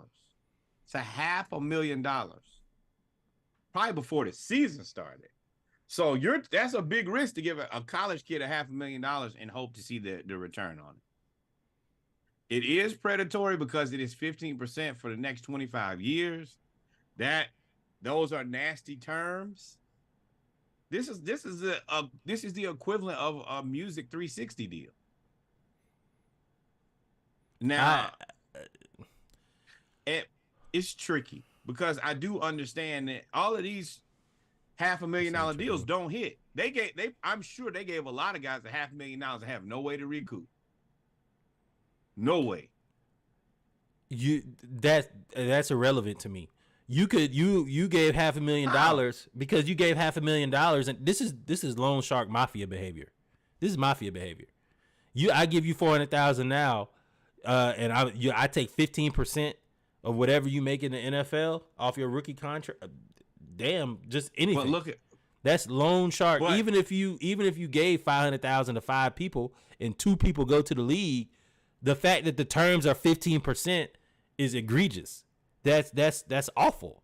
On both you, Gervon Dexter, I don't know if you thought that you could. I don't know if the attorneys can get you out of this one, bro. This is bad. This is ugly. Yeah, but it's a bad deal. It is. But I also think about, hey, it's a lot of people they probably gave $500,000 to and just had to give and take that loss. That Well, insurance. I don't give a shit about it. I don't give a shit about that. You tried to. That's the scammer only hit on one lick when they tried to hit 10 licks. That's fine. You still took advantage of one person. That's still bad to me. That's scamming. I don't give a damn if you gave $500,000. You tried to hit a lick 10 times. I don't give a damn that you lost money for scamming. But who to the 4 other people you gave $500,000. Don't give a. You shouldn't be scamming. You. This is not you scamming. If you wasn't scamming and you were there for the person, you really wanted to go this that, then fine, cool. You scamming. You telling me that you saying I hate that the scammer gave out $500,000 trying to scam somebody 4 times, but then scam somebody for $30 million. Fuck out of here. Man, this is hell not no. a scam. It's predatory lending. This isn't a scam. You're telling. You gave a person a $500,000 advance. Yeah. Okay. So it's not a scam. What do you say to the person who I want to make sure that you. I want to make sure that you understand. I want to make sure that you understand that. I want to make sure I understand that you're saying that this is not a scam. No, it's not a scam. It's predatory lending, but you got to see the return on your investment. Like you sound like your title. You sound like you work for them. You do. As you a sound person, like an insurance I've worked dude. in lending before, so I understand both sides of it. I gotta take $500,000 out of my pocket and give it to a kid that's 21 years old. No, you don't have to. You don't have to. You don't have to. You don't have to. Well, that's what this is. This is what that were the terms of the deal. Hey, I'm gonna give you $500,000 at the beginning of the season. I gotta hope that your body holds up, and I gotta hope that you don't act like an idiot. $500,000 at the beginning of what season? I'm sure they paid him before the. So that's an assumption. Started. No. I can't believe that you're actually kind of you're defending. You're defending this predatory behavior. Same thing with student loans. It's the same thing as student loans. You have a problem with student loans, don't you? If the student loan people get, a scam is a scam. What I'm saying is this is clearly the scam that everybody is okay with. I'm giving you a ton of money to a person who is unemployed and is high risk. Cool. Like Dion said, man, these NIL deals means you're supposed to be representing something. Like what are you? Look at Zach Wilson. He's run backwards 40 yards. Throw the ball away. That's the reason they hate him. They still, oh my God, play that circus music. All right, man. Let's fire you again, son. You're a fired ass. This is bad. Let's get to the NFL. Let's get to the NFL. Rookies. This may go down as one of the best rookie classes in a long time. Jordan Addison. 4 catches, 6, and y'all did lose to the Tampa Bay Buccaneers now. And it's bad that you had Jordan Addison and Justin Jefferson play that good, and y'all still lose. That's tragic. Will Anderson, and the defensive end. Cousins is himself. Will Anderson, the defensive end that really nobody has really talked about at all since he's been drafted. He was drafted number 3, and nobody talked about him. I did, because I saw him in preseason. I was like, when he did the block tackle, I was like, oh, no, he's a monster. 6 tackles, 6 pressures, and 1 sack against Lamar Jackson. This is against a mobile quarterback. Norwood payday loans. Yeah, Josh. I can't believe it. But whatever, we need to repeat. Jalen Carter had a pressure and a tackle for loss in his first 2 snaps against the New England Patriots. He looks. Fletcher Cox is the rotational piece. They play Jalen Carter a lot. And I'm going to tell you, we got to see how this plays out. I think that Bijan played well enough, but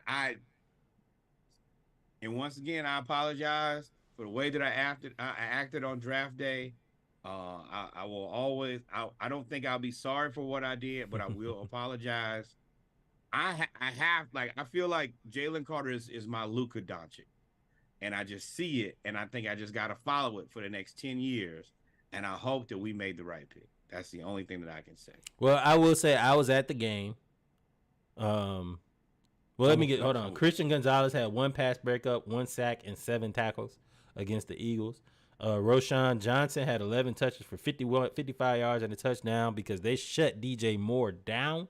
Told you about them Packers. That's who we bet on. I told you about them. I don't even know who this person is. Puka Nacua. 10 catches, 119 yards, and apparently he's a monster. He was carving up the Seahawks. Luka Van Ness, 1 sack, 2 tackles, and Bijan, 16 touches, 83 yards, and a touchdown. Out of this group, I'll say all of them are good. Will Anderson, Jalen Carter, that I saw. Yeah, Josh. Zay Flowers and Bijan Robinson. I'm not gonna let him get past Zay Flowers because I didn't skip Zay. I said 11 touches, 87 yards, didn't it? No, you missed it. My bad. The thing that I want to say about Zay Flowers is I told y'all going into this season that I did not trust the Ravens offense. Let me be very clear. I still don't. The offense looks exactly like it has in every other season. I also said I don't know about OBJ as my wide receiver 1. He had a very regular pedestrian game. Zay Flowers did impress me 100%. I said that he's going to have to be the breakout guy because I just don't know what the deal is with OBJ. I'm not sure if he's going to be ready. And Zay Flowers impressed. Congratulations. I had questions about him. If I question you when you do well, I'm going to say, hey, you did well. He impressed me. Sometimes you will, but yeah, Zay Flowers look good. Lamar, man, ain't no more excuses. But I will say the Texans defense, D'Amico Ryan's got them playing tough. That defense, as much as I hate that organization, and I know they still got whooped, they didn't look whooped. They look like a football team that's getting it together. It's unfortunate you had to start against Lamar. That's not. They held Lamar in check. He's my starting quarterback. They had him in check. But D'Amico may be onto something in Houston, especially when they get Mechie back. Yeah. And Bijan, I didn't know he wasn't we're playing. gonna talk about the Falcons now, or yeah. So I do understand a little bit more of why we picked Bijan after watching this game. Desmond Ridder did not play very good. He did not play very good to me. He looked regular as hell, to be honest. And I kind of understand why you pick another running back to try to take up more carries because you're probably going to have to win games mostly through the running game. I do think that Arthur Smith was a little too Bijan-centric for me. From what I saw in game 1, I would swap RB1 and RB2. I think that Tyler Algier looked like the better starting running back, and I would change of pace with Bijan. I would let Tyler Algier take the lion's share of carries and just beat up defenses, and then I would try to have Bijan run by defenses once they're tired. That would be my game plan. So the thing about, I had the privilege of going to the game. First off, Bijan looks like he's a step faster than everybody on the field. And it's not his overall speed. I think it's almost like a different version. Hear me what I'm saying? Yes, it's the number. It's a different version like Michael Vick. When Michael Vick came into the league, his top end speed and acceleration was something that we hadn't seen before. Not at the quarterback position. There's another gear that the majority of guys in the NFL just he didn't have to build up to it. Same thing with Bijan that I saw. When he, especially on that touchdown catch, when he catches the ball and he sticks his foot in the ground, he gets 5 yards immediately just because he's faster than everybody else. He eliminates angles. I agree that Algier should be RB1. I like how Arthur Smith is trying to do this offense.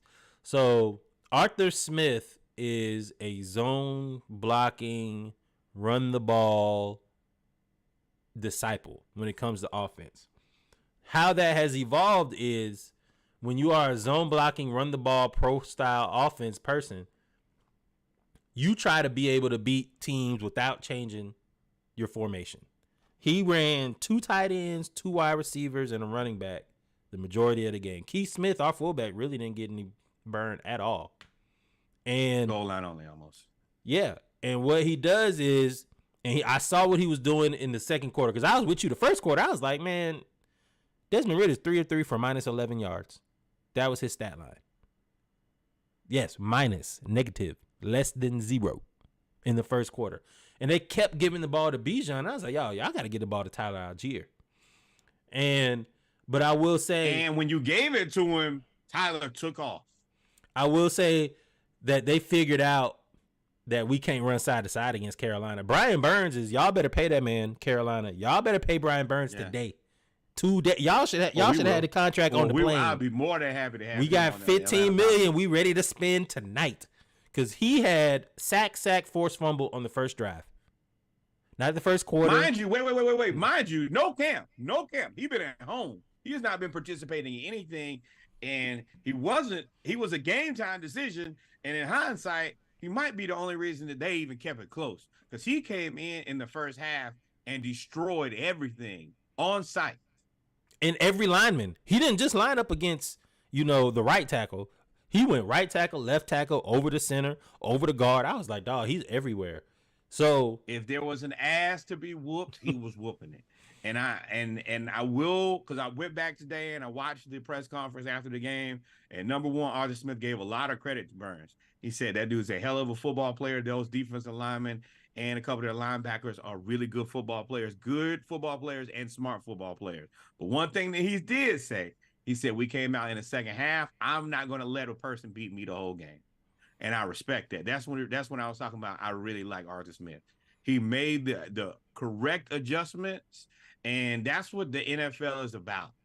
All of these guys are pretty good, but it's about once you have information, can I process the information? Can I make an adjustment? And where can I find my advantage? And Arthur Smith surely did that in the second half, and I appreciate that. And that advantage was run the ball straight up the middle of the field. If Derek Brown was in the 3 gap, we ran to the 1 gap. If he was in the 0, we ran to the 2. We just ran between 0 to 3 gap the whole game, the whole second half. And it actually opened up Desmond Ridder is scary. That's my last point. He is scary. He is a reason he don't throw interceptions, because he is not going to another interception by Josh Allen. He is not going to take that risk. He missed Jonnu Smith open a couple times, and he finally in the fourth quarter he just threw it up to Kyle Pitts, and Kyle Pitts made a catch. I ain't never seen Kyle Pitts as a wide receiver. He just kind of moved him out the way with his head. He said, get out of here, bro. And he just scooted him on out of the way and said, I got this.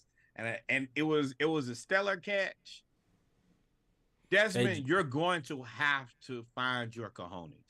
Because you're not going. There's no way that wide receivers, and I only really call Pitts a wide receiver. That's what he is.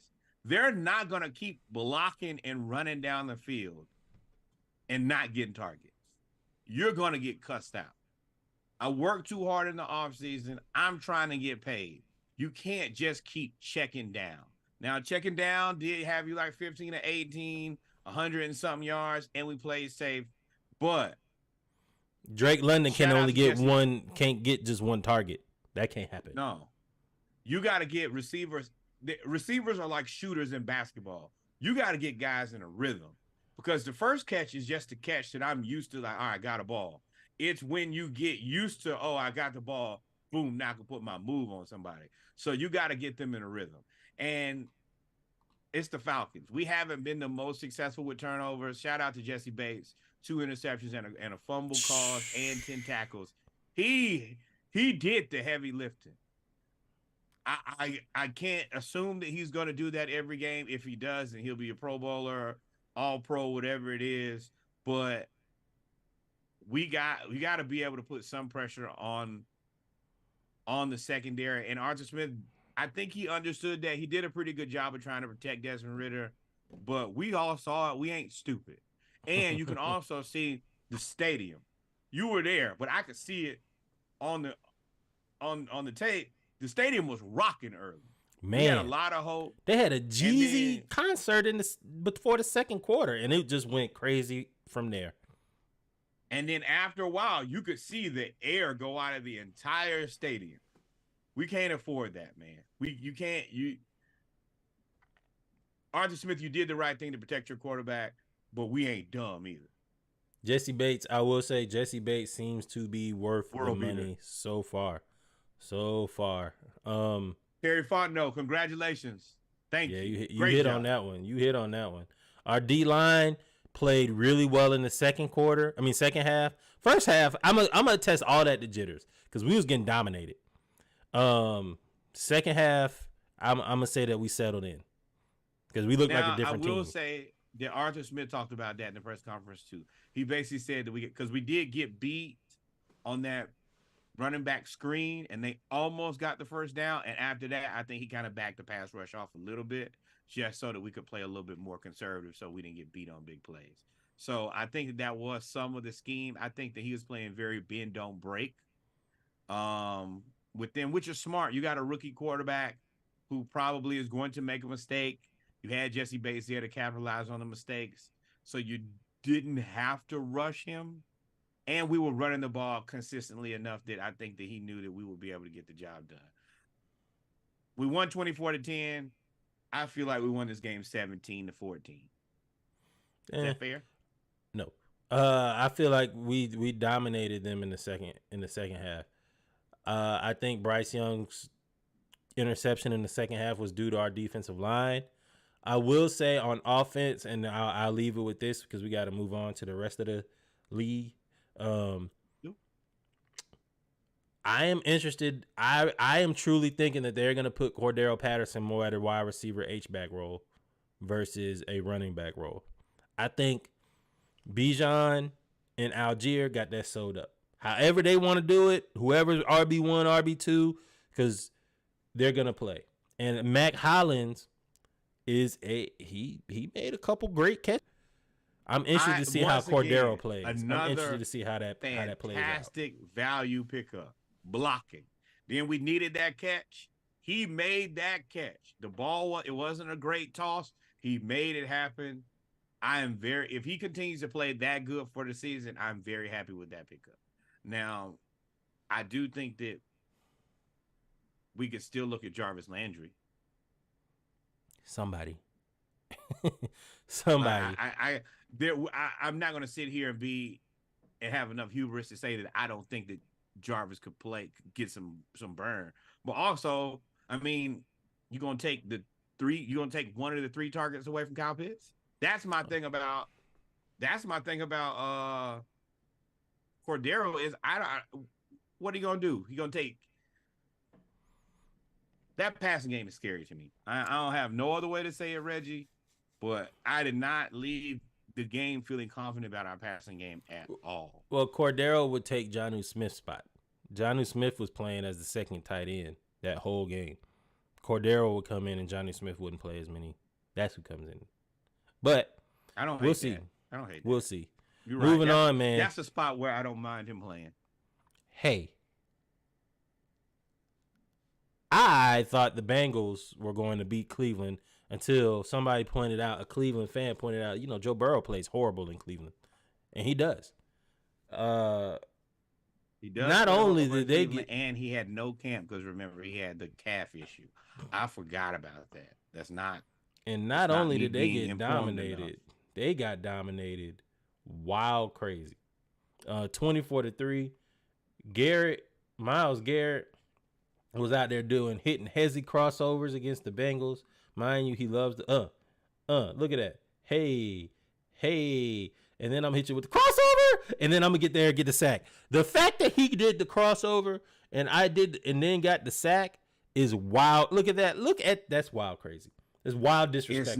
It's the same thing we talked about when the receiver started doing this. I forgot the receiver who did this. Stephon Diggs. Stephon Diggs. Where you just basically using like a crossover to disorient a player. It's the same thing. You faking him, and as a lineman, you're trying to get to him. You're trying to cut down the distance, get hands on him, and block him. And as soon as he give you that head fake, he's so fast. You're beat. It's beautiful. This is elite execution. Ugly. Now I will say Joe became the highest paid quarterback in history. Highest paid player in history. $275 million in guaranteed, 219 guaranteed, 275 million total, 219 guaranteed. To come out there and get beat 24-3. Deshaun. Game 1. Deshaun looked okay. I mean, he ain't look worth 235, but I mean, he looked okay. And they won 24-3, which is really all they paying for him to do is not lose the game. I think every quarterback Cleveland has had has lost them games, and they're paying him to not lose them games. Yeah, the issue is it's like the $56 million cap hit you have next year. Yeah, that is where it's gonna get tricky. I can't pay you this much to not lose games. That puts you in the Dak. That puts you in the Dak Prescott category. Speaking of Dakota, great segue. Hey, Detroit. I mean, not Detroit. I'm sorry, I got y'all confused. But 40-0, New York Giants. Lord, I don't even have words. I watched a new Undisputed today. Mike Irvin had me in tears. He said, we delivered a 40 burger and then gave him a donut for dessert. And I said, you know what? That's a bar. That's a hell of a bar, Mike Irvin. New York Giants, I never believed in you. I told you that Danny Dimes was a scam. I told y'all shouldn't have paid him. It looks like you should not have paid him considering he got you no points. And his job is to get points. None. First off, I'm not time out. Stop right there. I'm not gonna let you do that to Danny Dimes. He was sacked 7 times. 7. Ain't he Michael Vick? He's supposed to be fast. That's what they told me last year. And Dakota Rain was 13-24 for 143. He ain't do nothing neither. Big mid. But big mid. This is when I knew the game was over. Right here. When they blocked this, I was like, ooh. The Cowboys blocked the field goal, ran it back for a touchdown. I said, that'll never happen. That's like recovering an onside kick for a touchdown. That'll never happen. And they look like that. I was like, oh, Lord. And then Danny Dimes right here. That's not his fault. That's just when Saquon got hit and the ball popped up in the air for a pick 6. That's not Danny Dimes' fault. I mean, like, what you gonna do? You can call Pat Mahomes and talk to him about that. And then look at there. That's just piss poor defense, dog. Look at that. 26-0 at halftime. It was 26-0 at halftime. And then in the third quarter, they get the ball come out and make it 33-0. And we're not done. They scored again. You know what this sets up for them? This gonna set up for somebody to believe in Dan Quinn. He's gonna he is going to be a head coach. If the Cowboys defense plays as good, there's no way he's not a head coach next year. And we all know how that ends. Now I will say I didn't realize the Cowboys were as deep on defense as they are. They didn't call Dexter Lawrence. That pickup of Gilmore has made it, and I think Diggs is high risk, high reward. I think that gives him the ability to be more high risk, high reward because you have a booking corner on the other side who's locked down. So it's not like before. But he was the one that made the hit on Saquon though. Like he played physical that game, which caught me off guard. That caught me off guard by a lot. Dang, I don't have the joint where Sam Howell got DDT'd into the ground or whatever. Anyway, next spin around. I mean, but I will say in a battle of what I think is who gets Caleb Williams. Hell no, Reggie.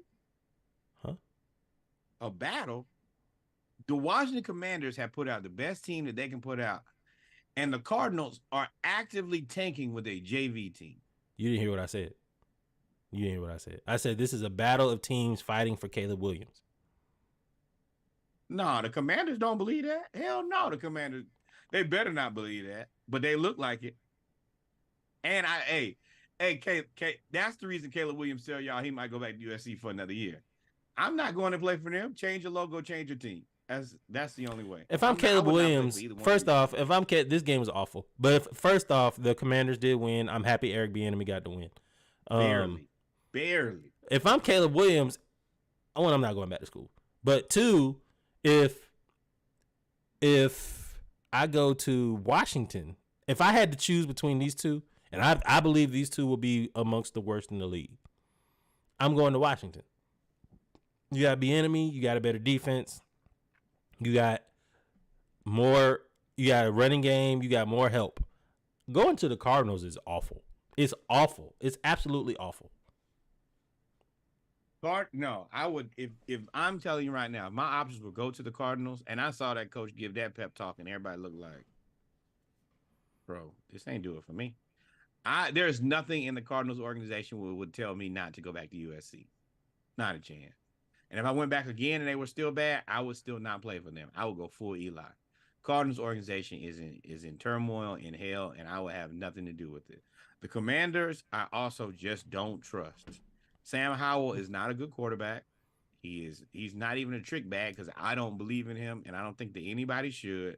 And the fact that they struggled this mightily against a team that is actively trying to tank, you know how bad you got to be to struggle with a team that's trying to let you win? I don't think anybody's arguing with you that the Washington Commanders aren't good. I'm just saying that this is a battle for Caleb Williams. And if I was Caleb Williams and I had to choose between these two, which are going to be two of the worst teams in the league, I am not going to Arizona. I am not going to Arizona. LA. I'll be right back in LA. We talked about Baltimore and Houston. This was a better game than the score put. It went off the rails in the fourth quarter. It was a good game. Houston, if they can just get some offense, Lord, they gonna be good.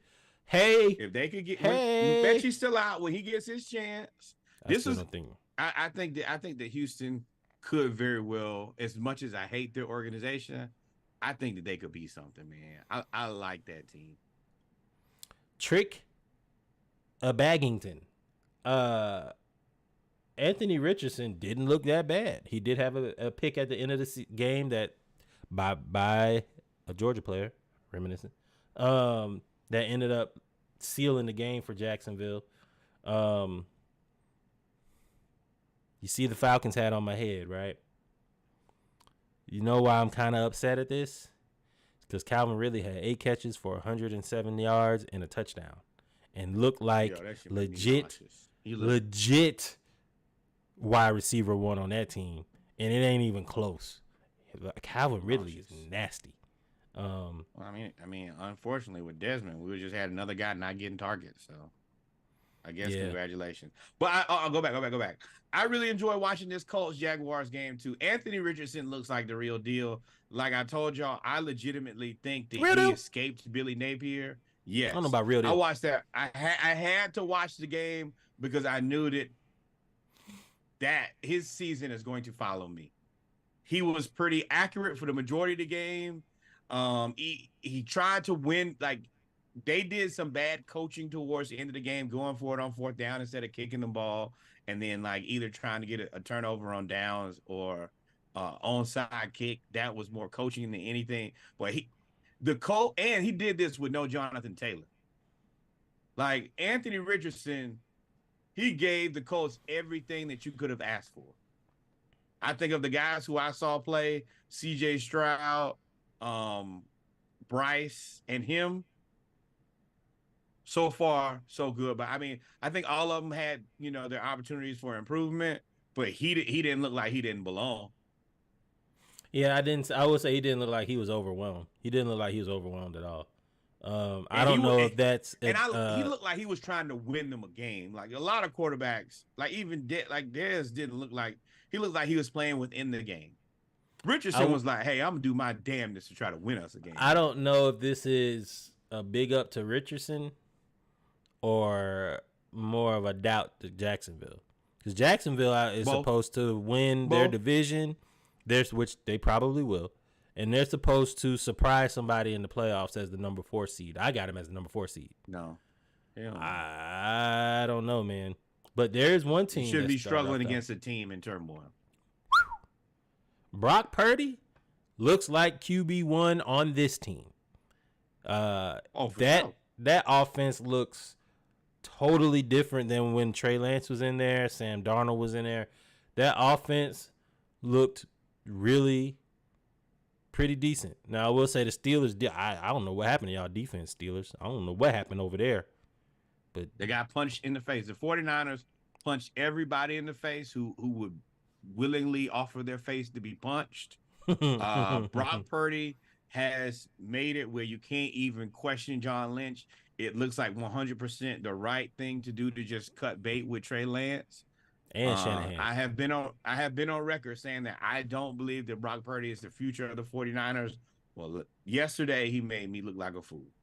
And so this collection of Infinity Stones he has definitely makes his job a lot easier.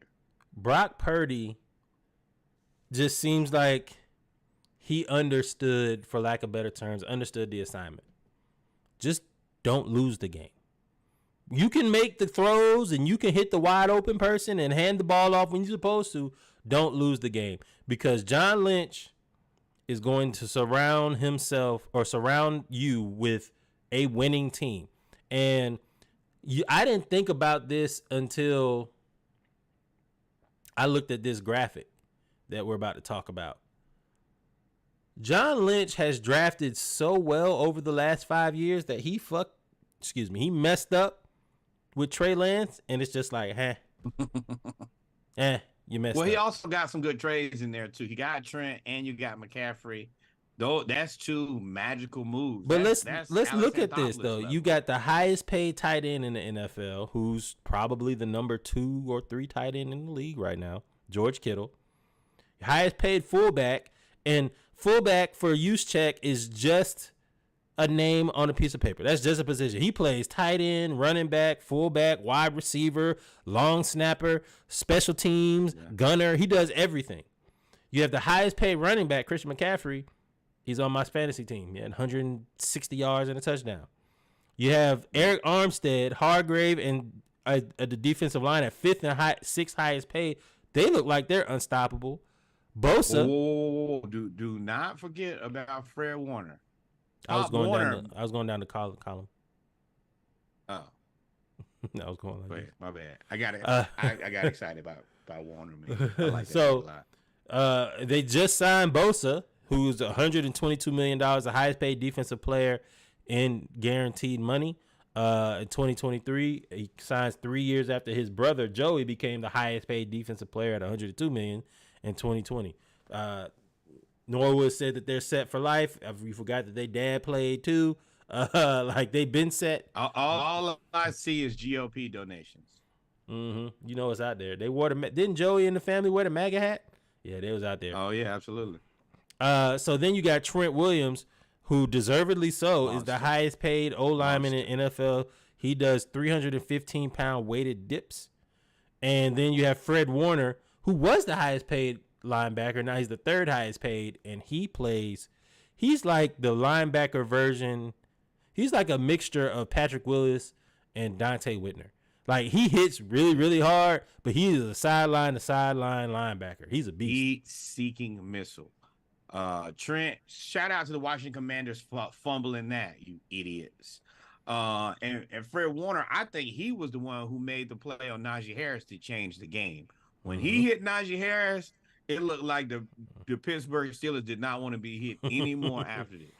After that, he was like, you know what? I'm ready to go home. Now, with that said, and Tomlin said that too. Tomlin was like, yo, they punched us in the face.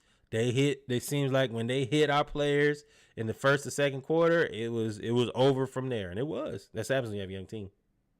If you're two teams, if you're the Atlanta Falcons or you're the Kansas City Chiefs, you need to be monitoring George Pickett. I have said from day one, I don't think that Kenny Pickett is equipped to get him the ball. He looks like he isn't. I think that George Pickett is going to be very unhappy about not getting the ball, and I think that he's going to want to play somewhere else. At that point, you need to make yourself available. Yeah, Falcons and Chiefs. Pickett ain't going. He not finna sit there with. Pickett's not gonna sit there with Pickett for very much longer. He's not. Look at that. Look at that. I can't believe. I'm sure you're happy about this as you are a self-proclaimed Baker Mayfield fan. I can't believe that they went up there and beat Minnesota, especially with Minnesota having Jordan Addison and Justin Jefferson. Yo, go ahead. So, I told y'all last year, a lot of people were like, "Oh, Baker Mayfield's toast. He'll never play in the NFL again." I said, "Nah, y'all wrong. He's gonna start," and he did. And then not only did he start, but he won his first game with Tampa Bay versus a team that a lot of people expect to be decent, not good, but decent. Boy, I don't know how they won. Looking at these stats, bro. He was 21 to 34 for 173 yards. That is 7 yards a pass. I will say the quarterbacks did not look very good. For this to be all of them were awful. The quarterbacks looked terrible yesterday. I was looking across the board. Like Matt Stafford had a hell of a game, surprisingly. But a lot of the quarterbacks was right around that 150, 160-yard game. And I was like, boy, did y'all all forget how to play football? What happened over the summer where nobody can throw the ball anymore? Are the defenses that good now? Like, what has happened? Well, Minnesota couldn't run the ball. They ran the ball for 41 yards total. That's what happens when you don't pay Dalvin Cook. So they lost. That's when you lose the game, because they threw for 344, had 2 touchdowns, but they couldn't run the ball. And in the second half, once you can't run the ball, ain't really nothing you can do. Now I can just play prevent. I only got to win a quarter, and that's what happened. Yep. Mike Evans had 6 catches for 66 yards. It was Mike Evans. This was just an ugly game. It was just an ugly game. But you're right. Baker Mayfield did enough to not lose. And and do I think that he's a world beater quarterback? No. But do I think that when it comes down to those type of games, I think he's tough enough that he's going to do his damnedest to try to win a game. And I think that's valuable. Because the defense ain't play bad. I mean, they did allow score every quarter. They did their job. If you give me 17 points against specifically Justin Jefferson and Kirk Cousins, I'm happy. I can't ask for no more than that. Yeah. And that's one thing we talked about with Tampa Bay is they still got a defense down there now. They still got a defense. Yeah, for sure. This game, shout out to, listen, I can't wait till we figure out this logo for Trick Bag, because the Taints aren't good. They're not good. Anytime they talk about Taysom Hill, and they keep talking about Taysom Hill as he's the best football player on the team, y'all gonna lose. Y'all just happen to run into a team with no QB in Tennessee. 16-15 is egregious. That's such an ugly game. Now I will say I think Carr had like 300 yards passing. But 300 yards passing, 16 points means you're not executing when you need to. And that's something I forgot about. I wanted to remind everybody about that with the Falcons. We executed in the red zone. We were in the red zone 3 times. We scored 3 touchdowns. The one field goal we kicked was at the end. It's just, hey, we're not close enough to go for a score. Kick the field goal. Executing in the red zone is of the utmost importance. Man, screw the Saints. Ain't no way y'all think that this is a real win. I don't care if he threw for 300 yards. He threw for 300 yards and 1 touchdown, 1 interception. I mean, they won 16-15. They beat Hopkins and Derrick Henry, dog. That's a win. So win is a win. Do you know what Ryan Tannehill's stats were? I'll read them to you. Don't even look them up. 16 of 34, 198 yards, 0 touchdowns, and 3 interceptions. Oh, Lord. 3 interceptions. Well, I mean, Josh Allen just threw his 3rd interception. We watch him struggle with the Jets right now. So the Jets are better than the Saints. There's no way that the Saints should have won this game. Derrick Henry had 15 carries for 63 yards. I don't know if he got hurt or whatever. They just stopped giving him the ball and started letting Tannehill throw the ball. And it was a close game, and he threw 3 interceptions.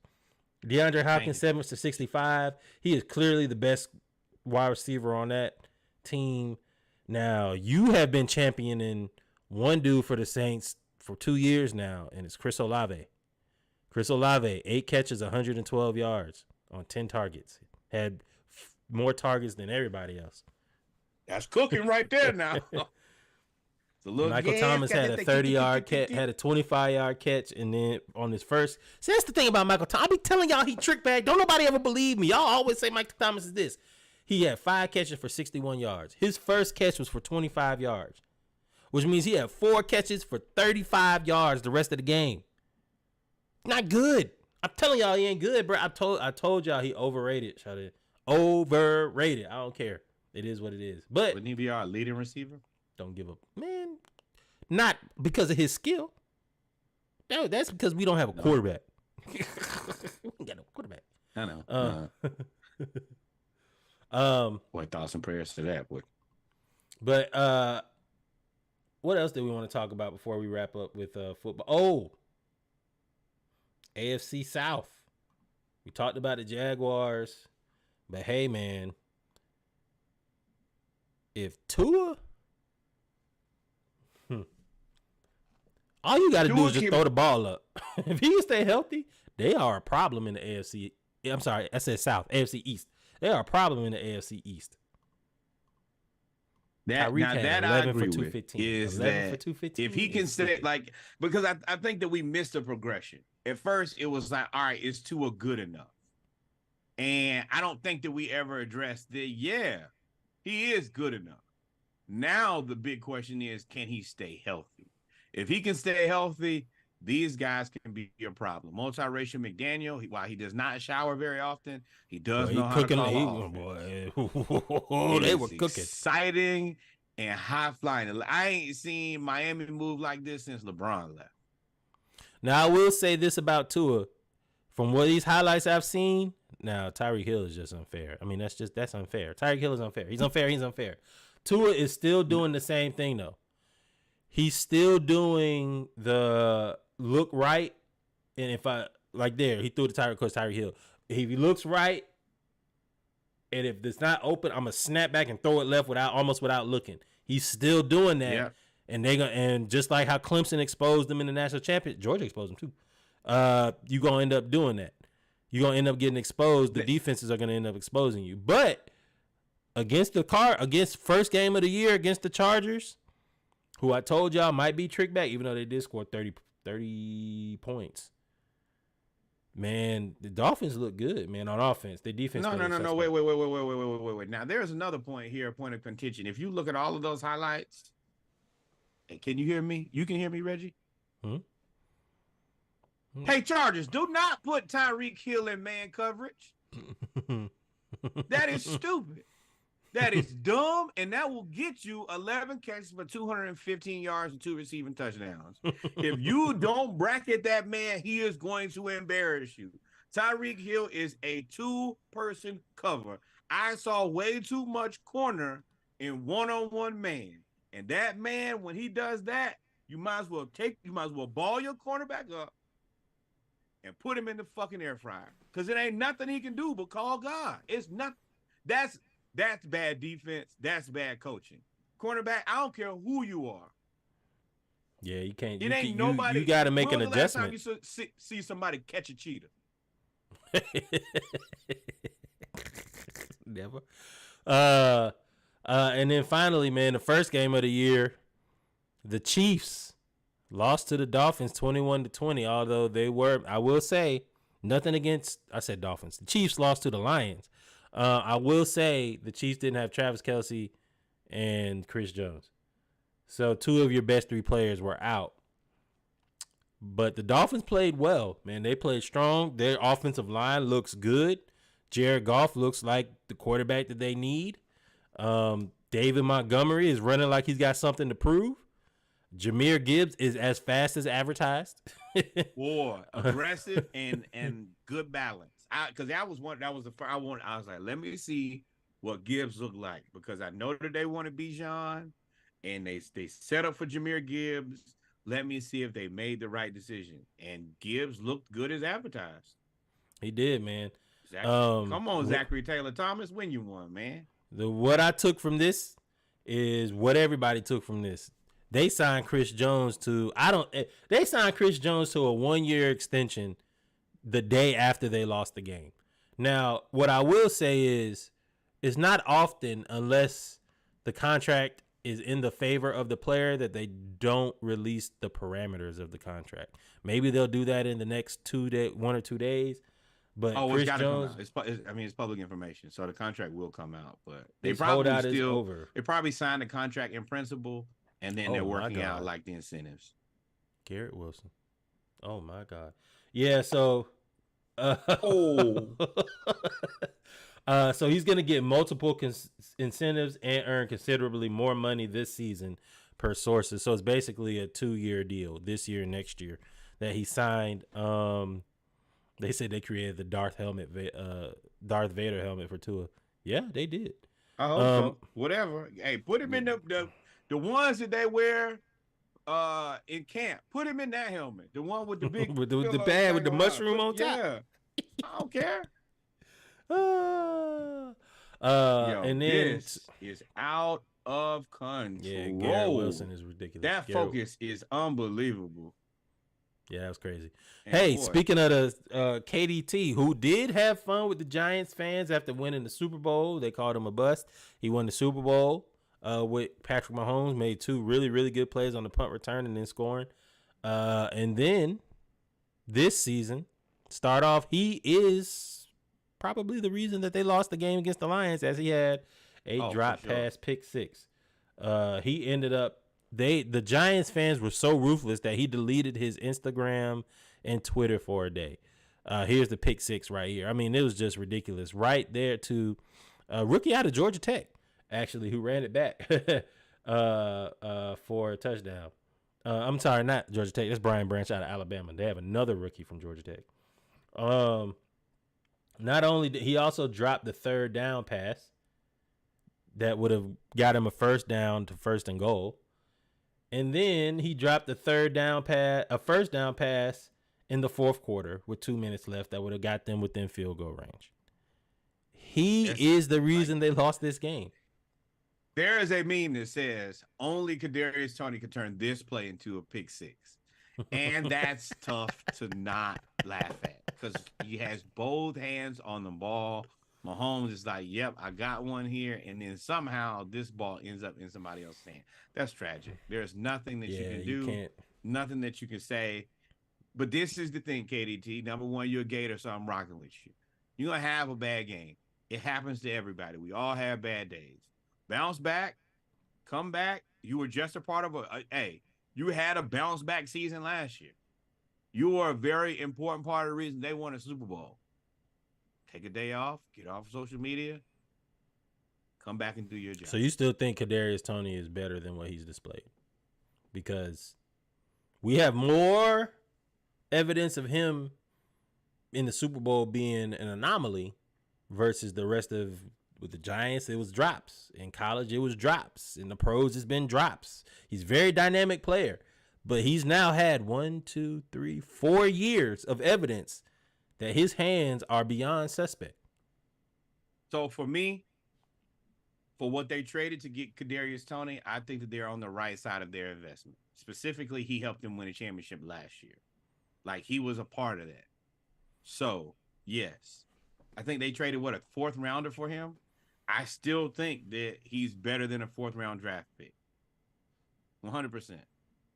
He had a bad game, but I think he's I said, do you believe in him? I don't care about what they paid for him. I said, do you still believe in him? So because he's got 4 years of drops now. 4 years. Not 1, not 2, not 3, not 4. No, he was a good player. He was one of our best players at Florida. So yes. But he played you at that's except for he dropped the ball. That was on his scouting report. I got it right here. That was on his scouting report. That was there his I think came out as junior. His sophomore year, his very dynamic returner, very dynamic with the ball in his hands if he can catch the ball. Then he goes to the Giants. Drops the ball over and over, but they scapegoated and said that it was Daniel, and then they just said, screw it, we're going to trade you anyway. And they traded him. Now he's with the Chiefs. He had 2 or 3 good games against the Chiefs. With the Chiefs, helped them win the Super Bowl. Comes back this year, first game, you right back to them drops. And they all are bad drops. They not, contested catches. They're all bad open drops. I'm still team KDT all the way. No, that's all I asked. Yeah. Yes. I like it. And on a team with limited limited receiver room already, yes. They calling the room limited because of you. After this game, they are. You don't. Nobody else really believes in the rest of those guys in the wide receiver room either, bro. They just had a shitty game. But they damn sure don't. They believed in KDT. Everybody believed in KDT until. Boy, are you telling me that the Jets got the ball? Yep. But boy, if the ladies and gentlemen, we've come to the end of the football. We've come to the end of the football segment of episode. Ooh, they fighting. We've come to the end of the football segment of episode 119 of the Splashcast Monday Night Raw Around the League edition. Give us about 2 minutes. We'll be right back with our final segment, our hoop segment. Talk about NCAA Kemoki as well as FIBA as well. So y'all stay tuned. We'll be right back. Nothing. Cool.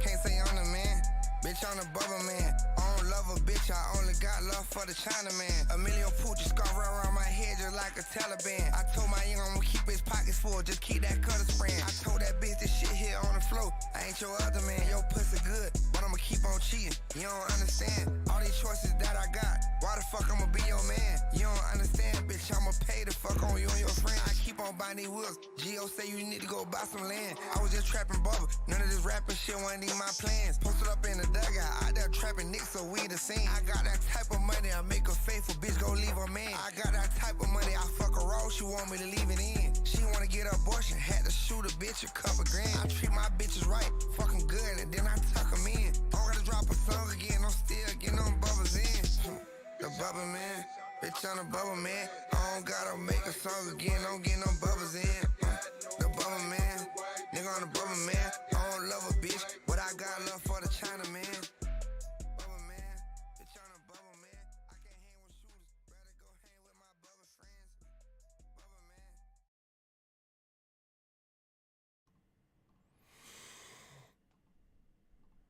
And we're back, ladies and gentlemen, with our final segment of episode 119 of the Splashcast Around the League edition, Monday Night Raw. Our basketball segment is the off-season. Kind of, sort of. You got FIBA. But before we get to FIBA, something well-deserved happened. LSU coach Kim Mulkey has received or agreed on a record new deal that, when finalized, will be the richest total in contract in women's college basketball history, $32 million over 10 years. She is a Louisiana legend, LSU champion, and she deserves it. 100% deserves it. She's put together a hell of a team. She's recruited a hell of a team and coached a hell of a team. All intents and purposes, I believe, for them to be right back in the mix for a championship next year and probably the year after that as well. Congratulations. We like when people secure bags around here. Great job. Yeah, man. And it looks like you are favorited to win it next year too. It's gonna be y'all, Alabama, South Carolina, and I was gonna say the girl from, was it Purdue? I can't. I know you're talking about, but I can't remember. I can't remember right off. I know you're talking about that. Anyway, moving on to FIBA. Good news and bad news for us, I guess. Shout out to South Sudan, the historic first Olympic berth. They won and they qualified for the Olympics. No, we're not gonna listen to Malika Andrews talk, but South Sudan has qualified for their first Olympic berth, man. So that is always awesome. Congratulations, and also they are doing wonderful things with basketball in Africa, man. They have come a long way very fast. They've done a lot to invest in those players in those leagues, and to now have South Sudan going to the Olympics as a berth. We were just talking about was the Jamaican women's soccer team, where you just got to give these teams an opportunity to compete. That's all they need. Once they get there, a lot of teams will immediately lift their skill level, and you're going to be able to find better players. So congratulations to those guys, and yeah, they'll be on our radar. Yep. Canada defeated the United States in the bronze medal game, and it really wasn't close. I think Dylan Brooks scored 30. Shai Gilgeous-Alexander played really well. RJ Barrett played well, as well as Nikhil Walker-Alexander and Kelly Olynyk, to name a few. They ended up getting bronze and qualifying for the Olympics after they will have after they had a little bit of a loss from qualifying for the Olympics a few times. It was a good game. For me, SGA was the absolute best player in FIBA basketball.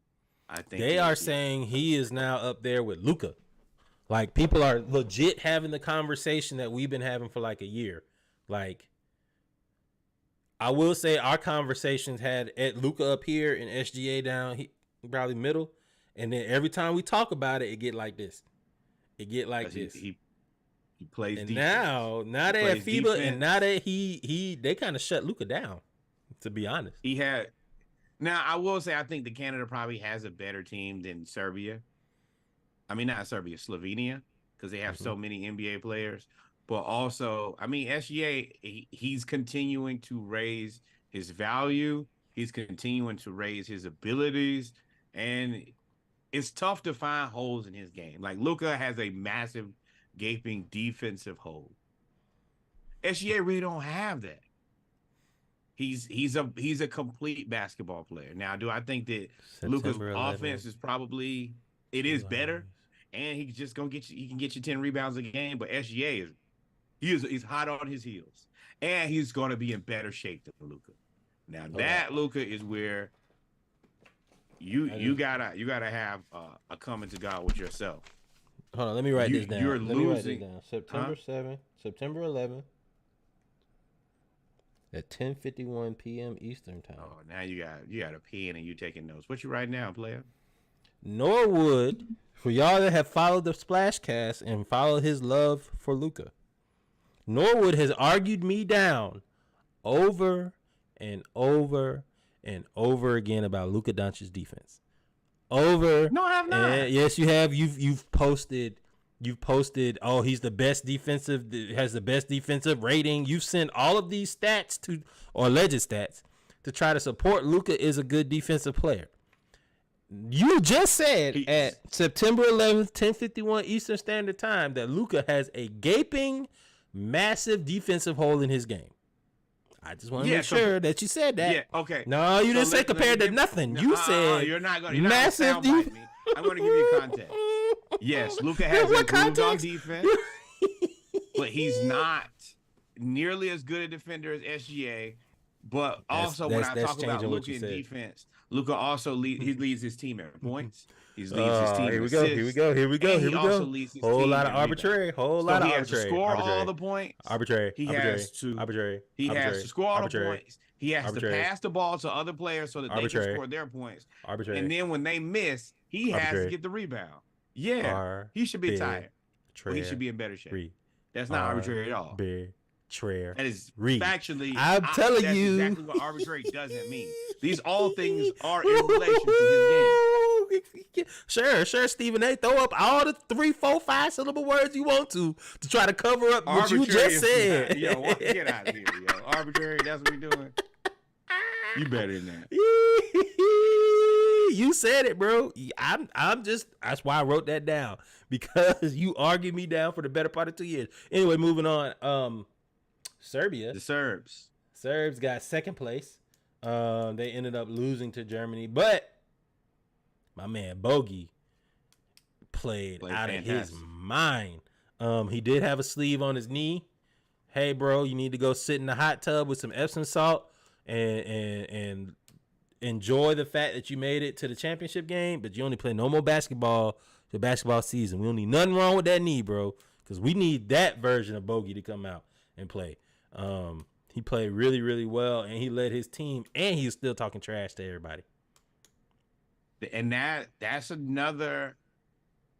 I'm conflicted on this because I really wish he would have saved this for the season. But it also puts him in a very compromising situation because he played so well in FIBA. So y'all, I do think that Quinn will probably keep him to about 20 minutes a game, but he showed that he can play elite basketball. And if you can get him to play elite basketball for 20 minutes a game, that's all we need. Yeah. He's definitely a microwave scorer. Once he hit 2, you gotta give him a chance to do his thing. Because when given the chance, he looked like old Bogey. Yeah, he did. And then talking about somebody that looked like their former selves, Dennis Schroeder. Dennis Schroeder, I think averaged 18, 8, and 5 in the tournament to play and led Germany to the FIBA World Championship by defeating the United States in the semifinals and then winning the championship against Serbia, the hottest team. One thing that I will say about Schroeder is he's a damn basketball player. You might not like his antics, you might not like all the rest of his stuff, but if you want a guy who is going to give you his absolute best every chance he gets, Schroeder's a hooper on every level. Lock Jalen Brunson down. He locked our guards down.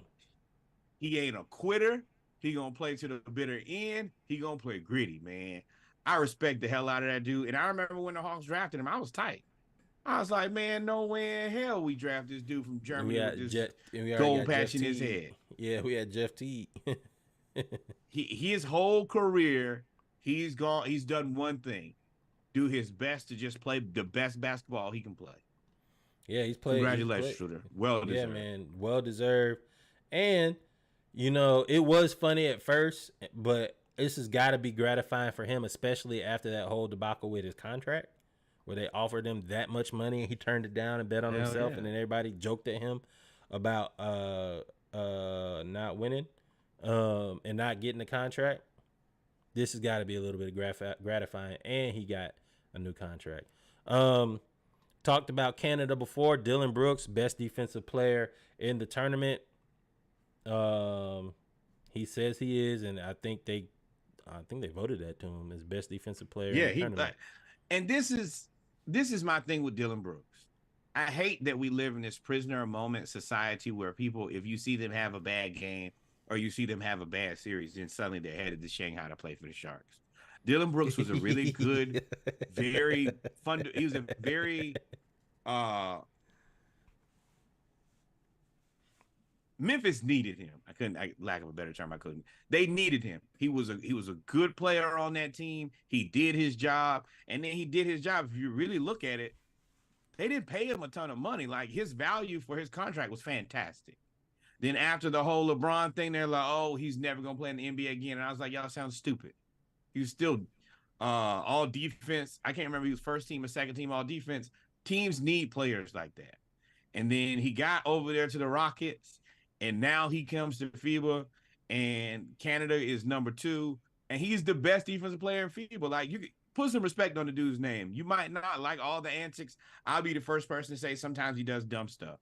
But at the end of the day, the dude's a tough basketball player. Hell, he whooped our ass. He was 7-8 from 3, and was one of the reasons that we didn't get a medal. Yeah, he went kind of crazy.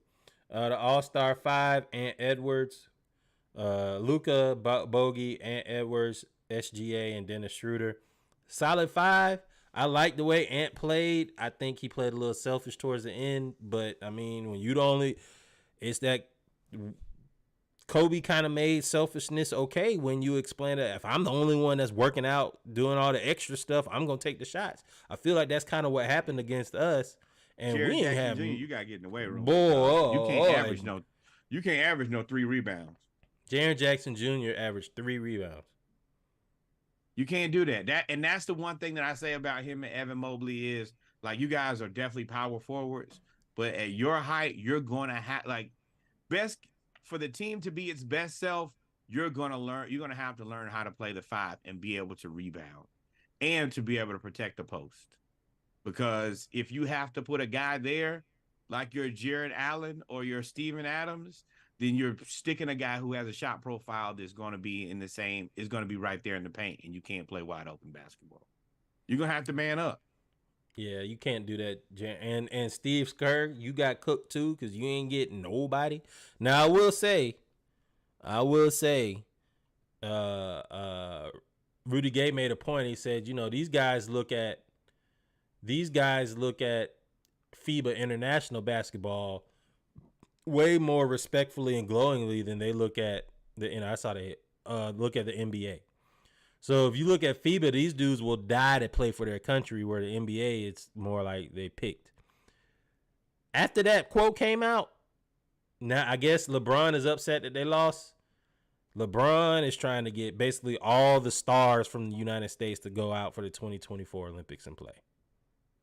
Which could now the other part about that is a little tricky to me is the NBA players don't want to play in FIBA. It don't matter. They don't care about this. The best players in the world could have played in this FIBA World Cup. They chose not to because Jimmy there's Butler no said, gold. I don't care about this isn't FIBA. the Olympics. Jimmy Butler said, I don't care about FIBA. This is the best of what's available. So yeah, I think that's a little misleading. You're right. Now the rest of these dudes, they want to play for their country because that like everything to them matters. They don't, every one of these matters to them. The NBA guys want to show up for the games that matter. And that's damn near how they want to play in the NFL now. I mean, NBA now. Well, load management until we play games that matter. So yeah, they're going to show up. And then of course, they're going to put together this team of monsters for the Olympics. And then they're going to humble the world. And then those guys are not going to show up again until another Olympics. The rest of the time, you're going to have these guys in the middle who just want to play basketball. It's just that simple. Y'all can show up all the time. Nobody's stopping y'all from showing up at FIBA. So, and then the second team was Valanciunas and a bunch of other players. Wagner was one for Germany as well. And I think you're right, man. Ain't no incentive to play in FIBA. You know what I mean? Like, international basketball, because I hate to say it, but we've dominated for so long. There's no incentive for us to go out there.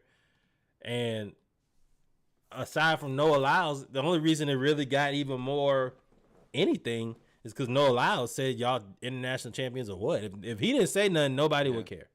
Nobody would care. People forget LeBron was on the 06 team that lost at FIBA. Then they got 08, got Kobe, and then, just destroyed everybody. It's always this cycle. And somebody put it on the internet and showed it. But that's what it's going to be. These games don't matter to us because at the end of the day, America has the best basketball players in the world. And if they really pick all the best players in the world, they will make it so everybody else doesn't even want to participate in the sport anymore. If they really rolled out the all-star team they could, then yes. And I hate that people, like, once again, we live in this prisoner of the moment society where people just get up in arms about the stupidest things. But if you put Steph, KD, LeBron, Anthony Edwards out there as your starting lineup, it's over. I don't want y'all, don't get into this world where you think that, Devin Booker.